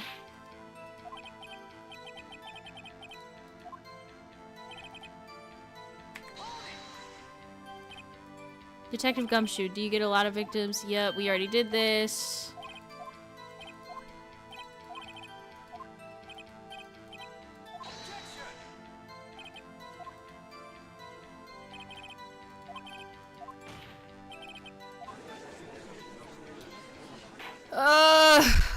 Okay. Does anyone have any ideas?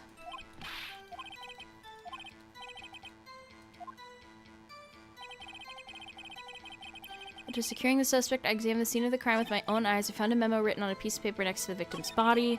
On it, the word Maya was written clearly in blood. Lab test results showed the blood was the victim's. Also, there was blood found on the victim's finger. Before she died, the victim wrote the killer's name. Okay. Single blunt force trauma. Death was instantaneous. There's no way that she could write it because she died instantly. Woo! Detective Gumshoe. There's one thing I want you to clarify for me here.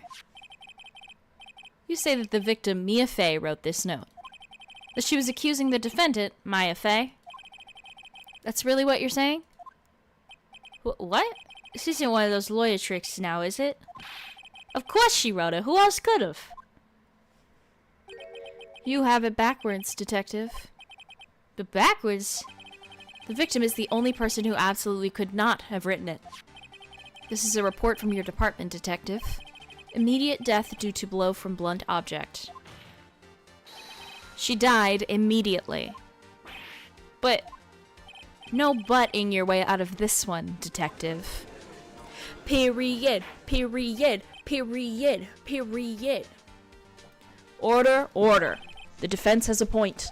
Someone who died immediately wouldn't have the time to write anything down. Mr. Wright, I beg your pardon, but when exactly did you obtain that autopsy report? What, when? The day of the murder. I'm pretty sure it was the day of the murder. You're wrong there, pal. We didn't write an autopsy report till the day after. Oh, right. Prosecution's point being that autopsy report is outdated, Your Honor. But what? The second autopsy was performed yesterday at my request. Death was almost immediate due to a blow from a blunt object, but there is a possibility the victim lived for several minutes after the blow. Oh. I received these results this morning. No way! Your Honor, it's quite easy to imagine that the victim did have time to write Maya. That is all. I see. Damn you, Edgeworth. I should have known you'd have something up your sleeve. Why, Mr. Wright, you look shocked. Something you want to say? You're a sham. Mr. Edgeworth, I've heard there's nothing you won't do to get your verdict. What reason could you possibly have had to request a second autopsy report? Mr. Wright, the defense will refrain from personal attacks on the prosecution. No matter, Your Honor. Mr. Wright, say what you will, the evidence in this report is undeniable. Your Honor, I submit this report to the court. Understood. The court accepts this evidence. Oh, period. Well, Your Honor, the evidence strongly suggests the victim was identifying the killer. I suppose that's the obvious conclusion, yes. Darn it, this isn't good. The prosecution would like to call its next witness. This poor, innocent girl saw the murder with her own eyes. Oh, I don't want to do her voice again. Let the witness, Miss April May, take the stand. Exactly what part of her is innocent?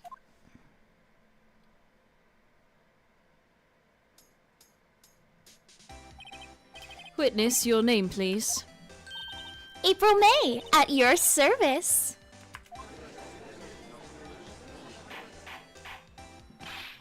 Order. An introduction should not require any reaction from the crowd. The witness will refrain from wanton winking. Oh, yes, Your Honor. This is not good. She's already captured the heart of every man in this courtroom. Tell us, where were you on the night of September 5th when the murder occurred? Gee, I was, in my hotel room? Teehee. I checked in right after lunch. And this hotel is directly across from the Fay & Co. law offices. That's right, big boy. Please testify to the court about what you saw.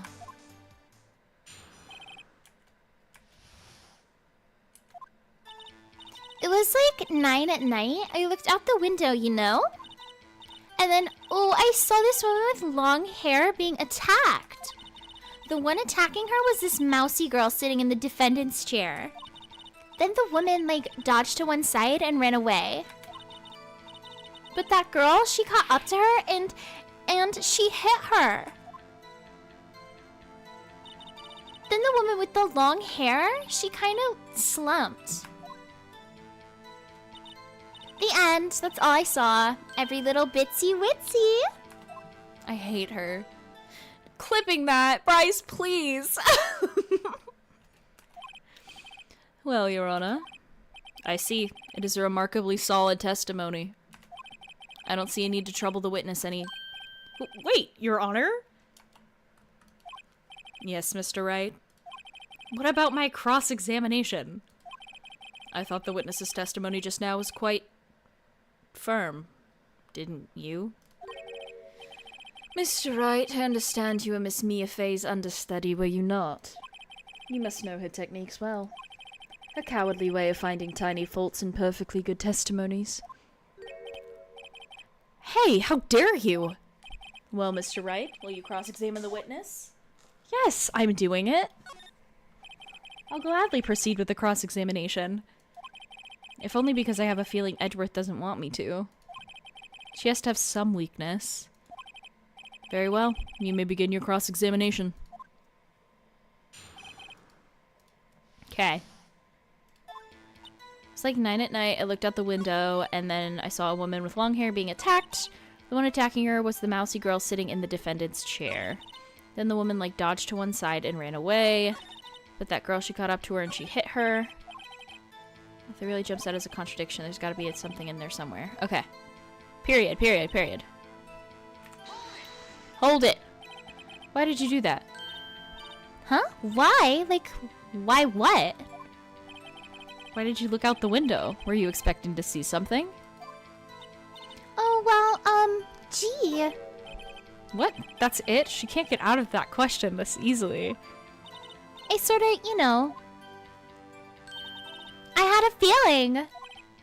Well, I have a feeling she's trying to avoid the question. Maybe I should press a little harder on this one. Go for it. See how far I can run with this. Surely you must have had a reason to look out your window at that time of night.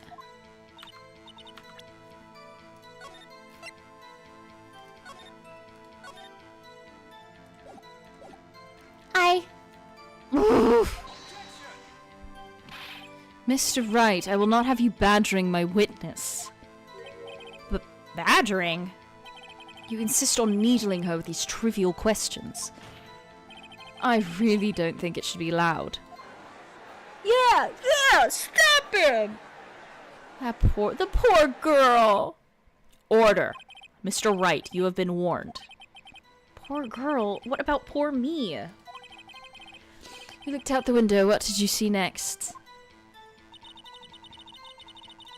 Being attacked. How do you know she was the defendant?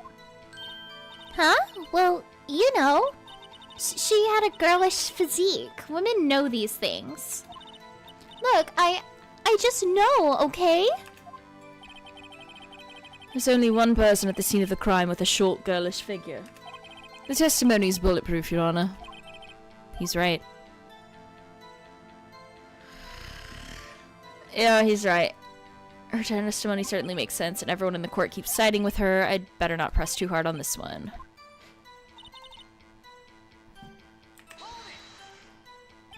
She dodged? Dodged what? Well, the attack. Please continue your testimony.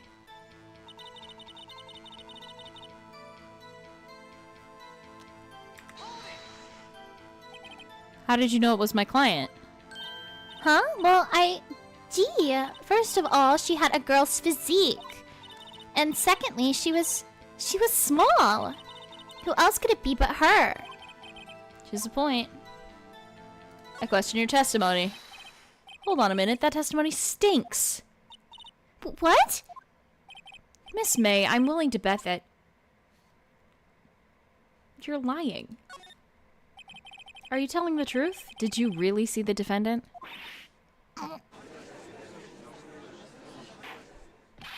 Mr. Wright, what is the meaning of this? Yes, what is the meaning? Somebody tell me because I'm clueless. About this, I mean. Okay. If you had really witnessed my client, Maya Fey, you'd have noticed her clothes before noticing her physique.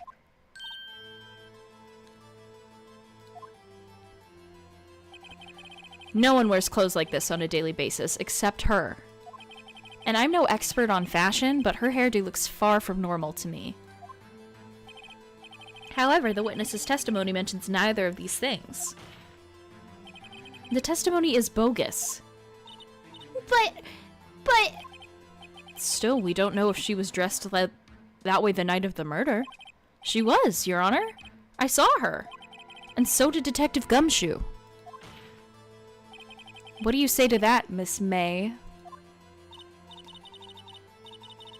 What are you trying to say, you mean lawyer? I saw what I saw. I just didn't think all that trifling little details were necessary, darling. Miss May, the court would like to remind you to please omit nothing in your testimony. I'm sorry, Your Honor. I'll be a good girl, I promise. Your testimony again, if you would. Damn.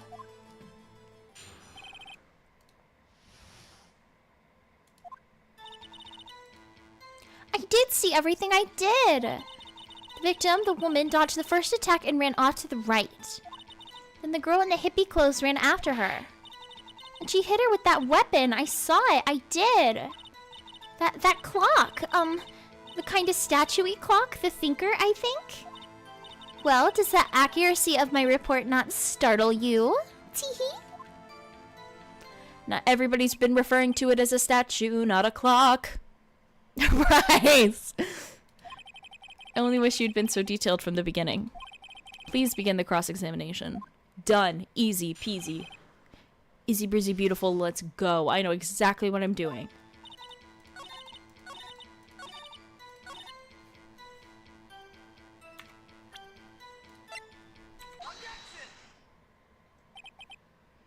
Miss May, what you said just now was quite revealing. Revealing? Ooh, you'd like that, wouldn't you? Naughty Mr. Lawyer. You just said that the statue of the thinker was a clock. But there's no way of knowing that just by looking at it. Another person in much the same position as you recently called this a clock too.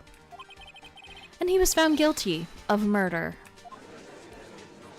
Get her, get her, get her, get her, get her! Order. Order. Miss May, can you explain how you know this was a clock? Oh,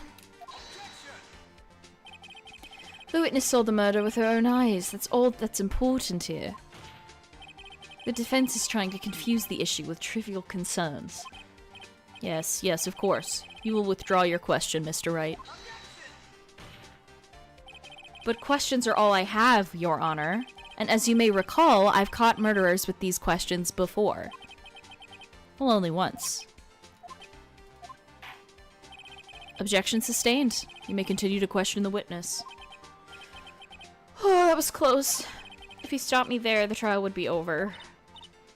huh? What? So what happens now? What happens now is you answer my question. How did you know it was a clock? What? That's... because I heard it? Yeah, I heard it. It says the time. So you've been to the law offices of Fay & Co. No. Hey, I didn't say that. Why would I go there? I heard it from my hotel room. The law offices of Fay & Co. where the murder took place is very close to the hotel. She could have easily heard the clock. Well, Mr. Wright, are you satisfied? No, Your Honor. Nope. It couldn't have rung. Your Honor, members of the court, it is inconceivable that the clock in question rang. It's empty. That clock is missing its clockwork.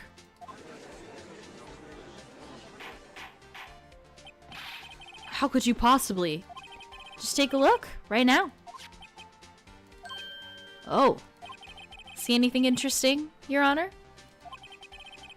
It's as it is as the defense says. This clock is missing its clockwork.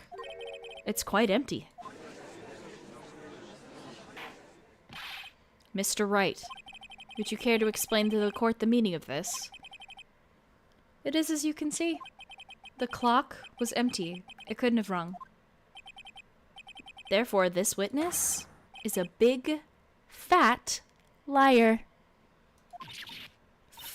Fat?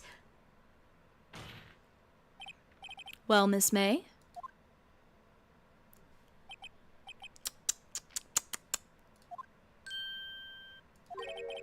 Quite a show you've put on for us, Mr. Wright. He knew the clock was empty. Somehow, he knew. I'm afraid you've forgotten one thing, however. Indeed, the clock is empty, as you say. It can't ring. However, we must ask, when was the clockwork removed? If it was after the witness heard the clock, then there's no contradiction. That's true. That is a possibility. The clock might have been emptied after she heard it. And that is exactly what happened, Your Honor. Well, Mr. Wright, can you prove when the clockwork was removed? Impossible, of course. I have proof. What? Wasn't it you who told me proof is everything? Well, I was listening. And now I'll show you the proof you like so much. They're boyfriends, Your Honor, by the way. The evidence that proves when the clockwork was removed is... Take a look at this. That's a very cute cell phone. Ooh, you have a girly phone. Wait. This isn't my phone. Listen. This is the defendant's cell phone, and it contains a recording. A recording of a conversation she had with the victim on the day of the murder. Order! Order! The defendant's cell phone? This wasn't brought to my attention. Perhaps Detective Gumshoe overlooked it? The good detective better remember he's up for evaluation soon. I gotta say, I'm starting to feel bad for the big fella. Let's hear the conversation. So you just want me to hold on to the thinker for you, then? If you could. I should probably tell you, the clock isn't talking right now. It's not working? That's lame. I had to take the clockwork out, sorry. September 5th, 9:27 a.m. Beep. Your Honor, I think this makes it clear the clockwork was already gone by the time this was recorded. Which was well before the witness even arrived at her hotel.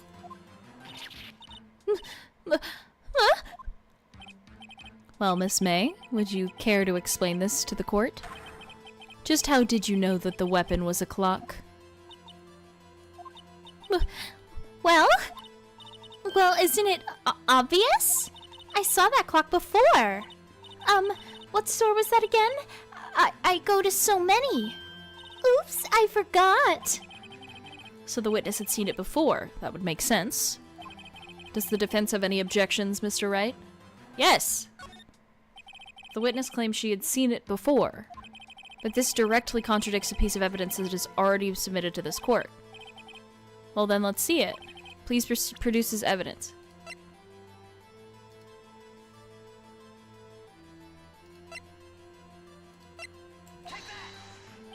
It's simple. This clock was never in any store ever. What? A friend of mine made that clock. Only two exist in the world. And the one that isn't here is in police custody.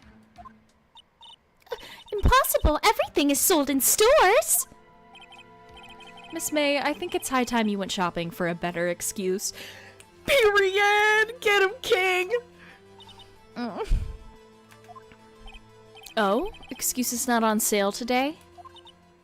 Oh. Ah! What's it to you, porcupine head? That stupid clock doesn't matter, okay? She did it, and she should die for it. Die! Ooh, girl. Whoa, let's not get ahead of ourselves. This is a court of law, and the witness will remain calm. Oh?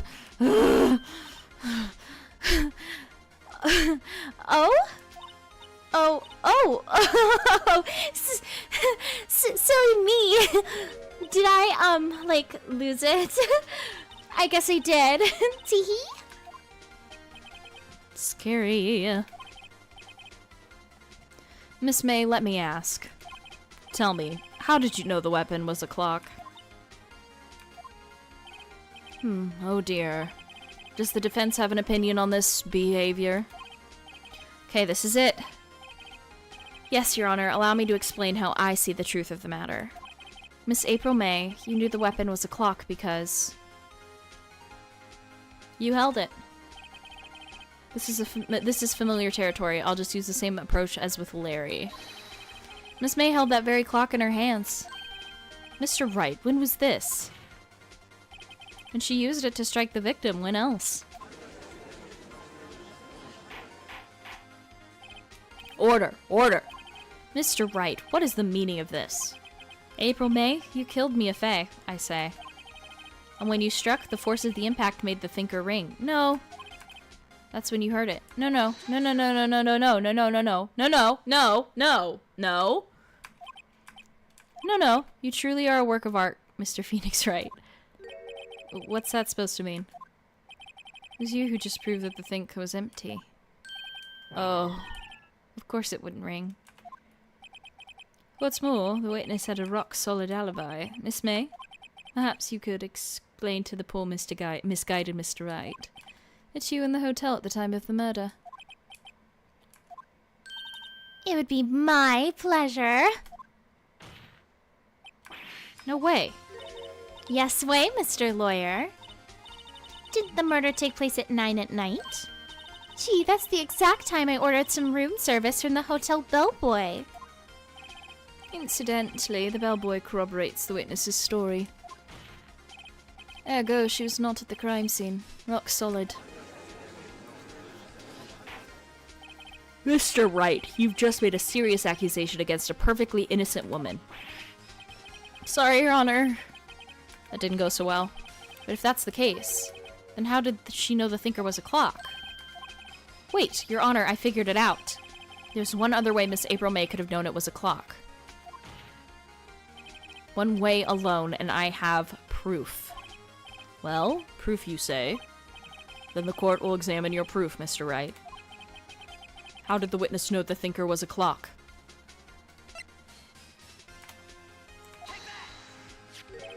Have a look at this. That? I found this in Miss May's room. Mr. Wright, please explain to the court what this is. Miss April May, you were tapping the victim, Miss Mia Fey's phone, were you not?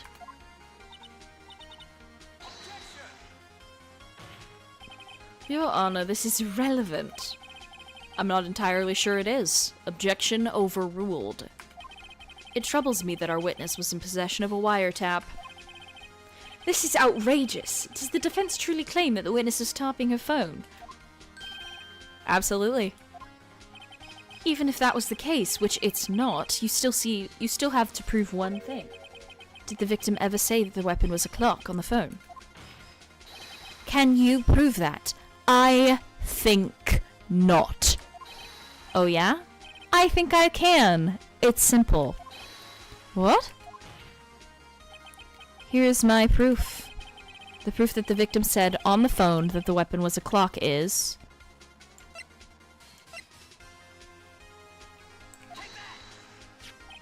I present the defendant's cell phone. Yes, we've seen that. Listen once more to the conversation between the defendant and the victim. Mia, what's up? You haven't called in a while. Well, actually, there's something I want you to hold on to for me. Again? What's it this time? It's a clock. It's made to look like the statue The Thinker, and it tells you the time. Miss April May. You used a wiretap to listen to this conversation. That's how you knew the thinker was a clock. Am I wrong?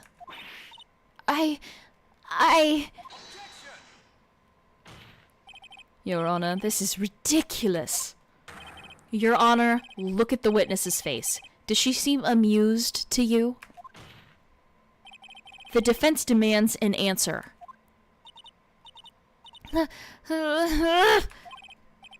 Witness, answer the question. Did you tap her phone? Miss May! Shut up, all of you! What gives you the right to talk to me like that, you lawyer?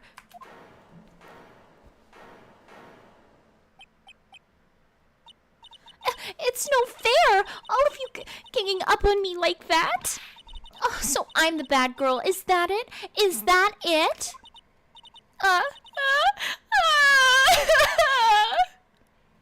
That did it. The court's seen the real Miss April May now. Now to deal the final blow. Why the wiretap? Miss May, why did you tap her phone? Answer the question. Do I have to? Isn't this a murder trial? Isn't tippity-tapping irrelevant? Ugh, she's saying exactly what Edward wants her to say. Miss May, you were tapping the victim's phone. I hardly call that irrelevant. While this court does not condone the defense's tone of voice, he has a point. Well, Miss May, do you have an explanation for the court? At the time of the murder, I was in my hotel room getting room service. How could I have killed her? If you don't believe me, just ask the bellboy. Well, does the defense have anything to say? Well, come on, think of something. Ugh, I don't know. Fuck.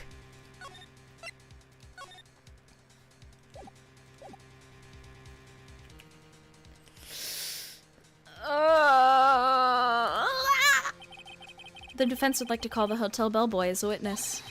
There's something suspicious here, and I'm going to get to the bottom of it. I think you've sunk in quite low enough already. I object to calling the bellboy. What? Why? What's your reason? Because I hold that the wiretapping had nothing to do with the killing.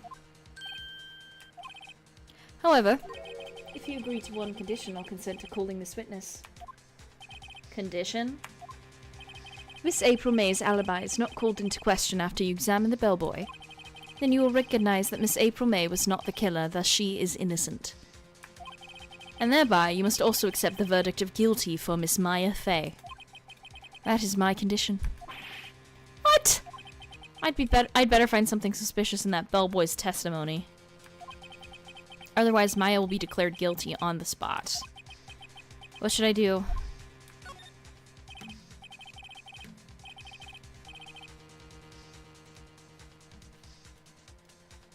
Alright, I've got nothing to lose. Except for, well, everything. Understood. I accept your condition. Fool. You fell right into my trap. Uh-oh! Wait! Very well. The court calls the hotel bellboy to the stand.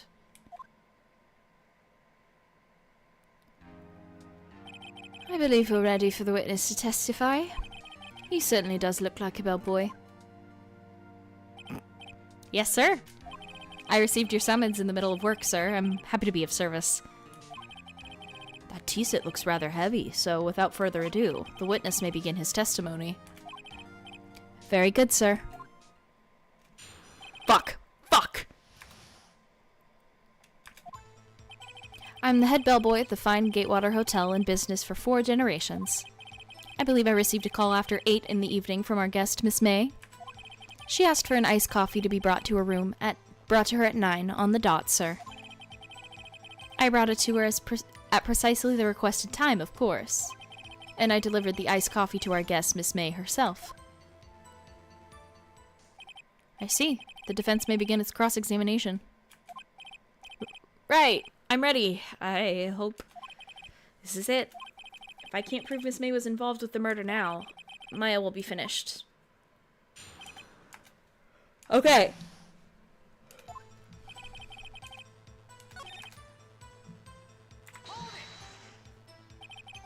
Are you sure it was Miss May on the phone? Absolutely, sir.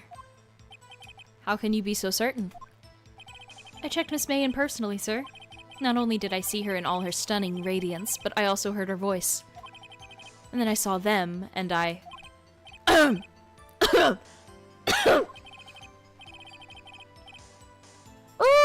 Kneeling chair! The point being, I remembered her quite well, sir.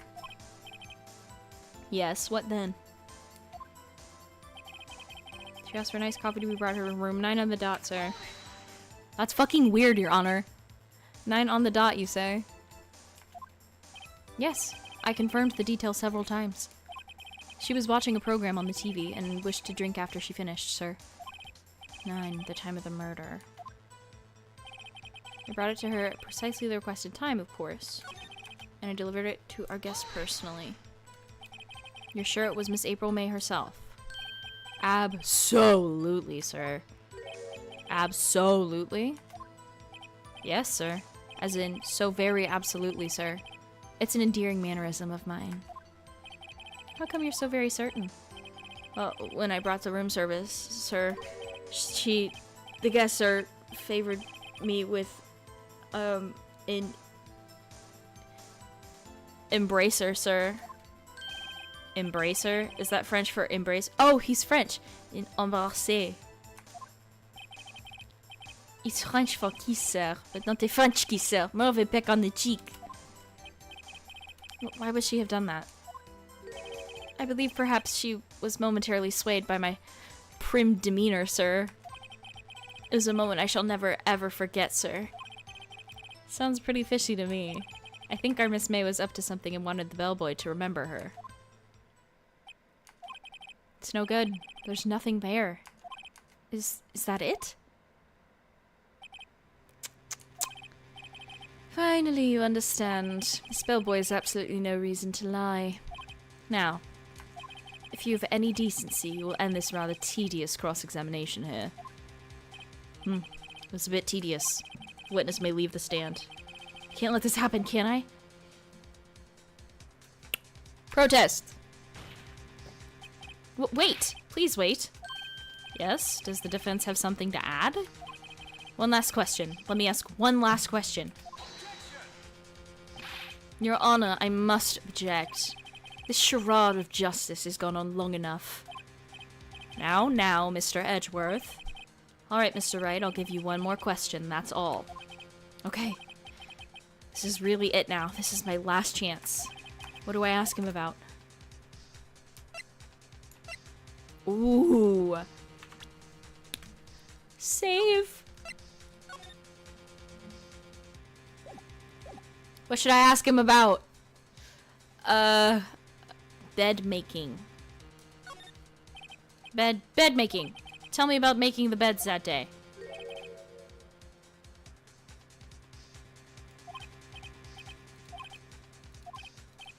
It was quite like any other day's bed making. I changed the sheets, the pillowcases, and then I proceeded to make the bed.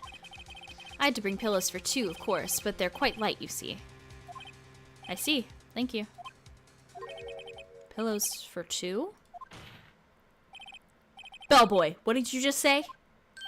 Huh? Yes, pillows are light, sir? Bellboy, tell us the truth now. Was someone else staying in Miss May's room? I object. That was objectionable. Objection overruled. The witness will answer the question. Yes, I see. Why did you not mention this in your testimony? Well, sir, you, didn't ask. Nice try. That's the sort of thing you're normally supposed to mention. Yes, quite, indeed.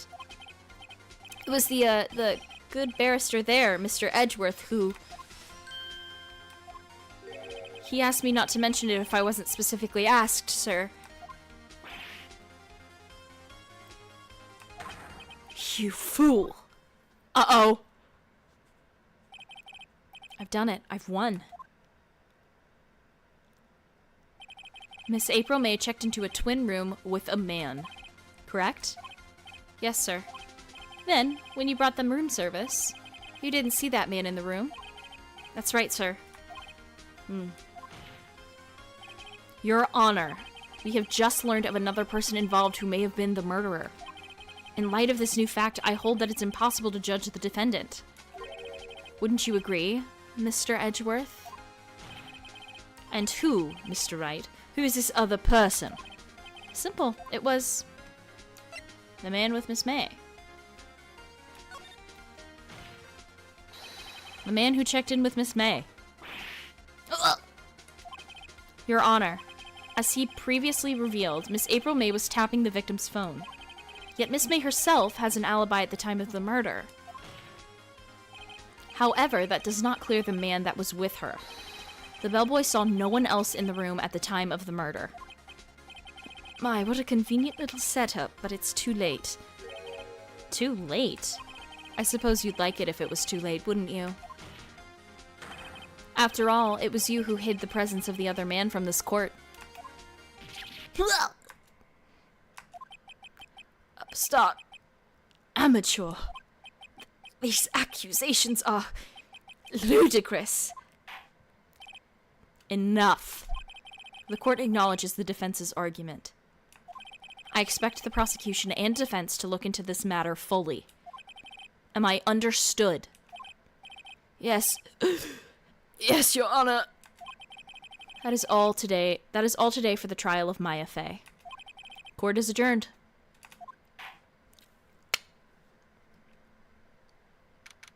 September 7th, 2:24 p.m. District Court, Defendant Lobby Number 1.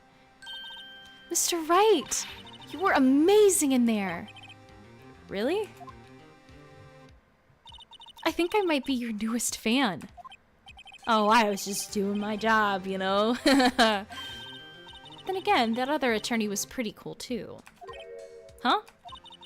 That face of his with his eyes wide and trembling lips. It sent shivers up my spine. If you say so. So what happens with me? Do I get to go home now? Well... No, I don't think so. Not yet. Oh, I see. But I got a great lead in today's trial. A lead? That man with Miss May. He's the key. Oh, I get it. What happened to Miss May after that, anyway? I heard they arrested her. I guess she's learning her charms won't work everywhere. She's probably at a detention center now. I may have to go down there later. Anyway, this case is far from closed. Yes, sir. I'm going to find out more about this man. Do you think he was the one who... Maybe so. Sis. Don't worry, I'll find him by tomorrow, I promise. I'm counting on you. As for a full record of April May's testimony, I thought it might come in handy during the trial tomorrow. But now that I have it, I'm not so sure. Most of her testimony was all lies. In fact, there's only one part that hasn't been stricken from the record. I don't know how much good this will do me at all now. Anyway, time to hit the pavement and do some investigating. Maya doesn't belong in that detention center, and it's up to me to set her free. Yay! This is where we'll end it today.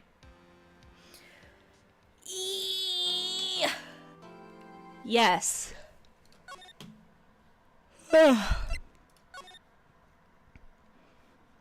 Okay.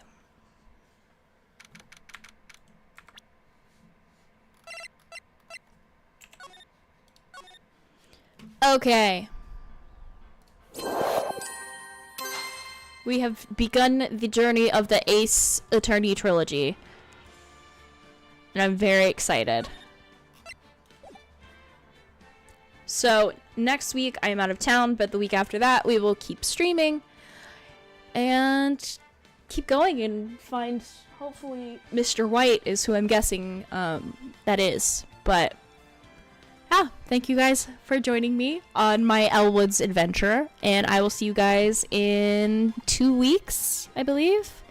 Next date to stream is the 27th. Or no, the 28th. So, I will see you then.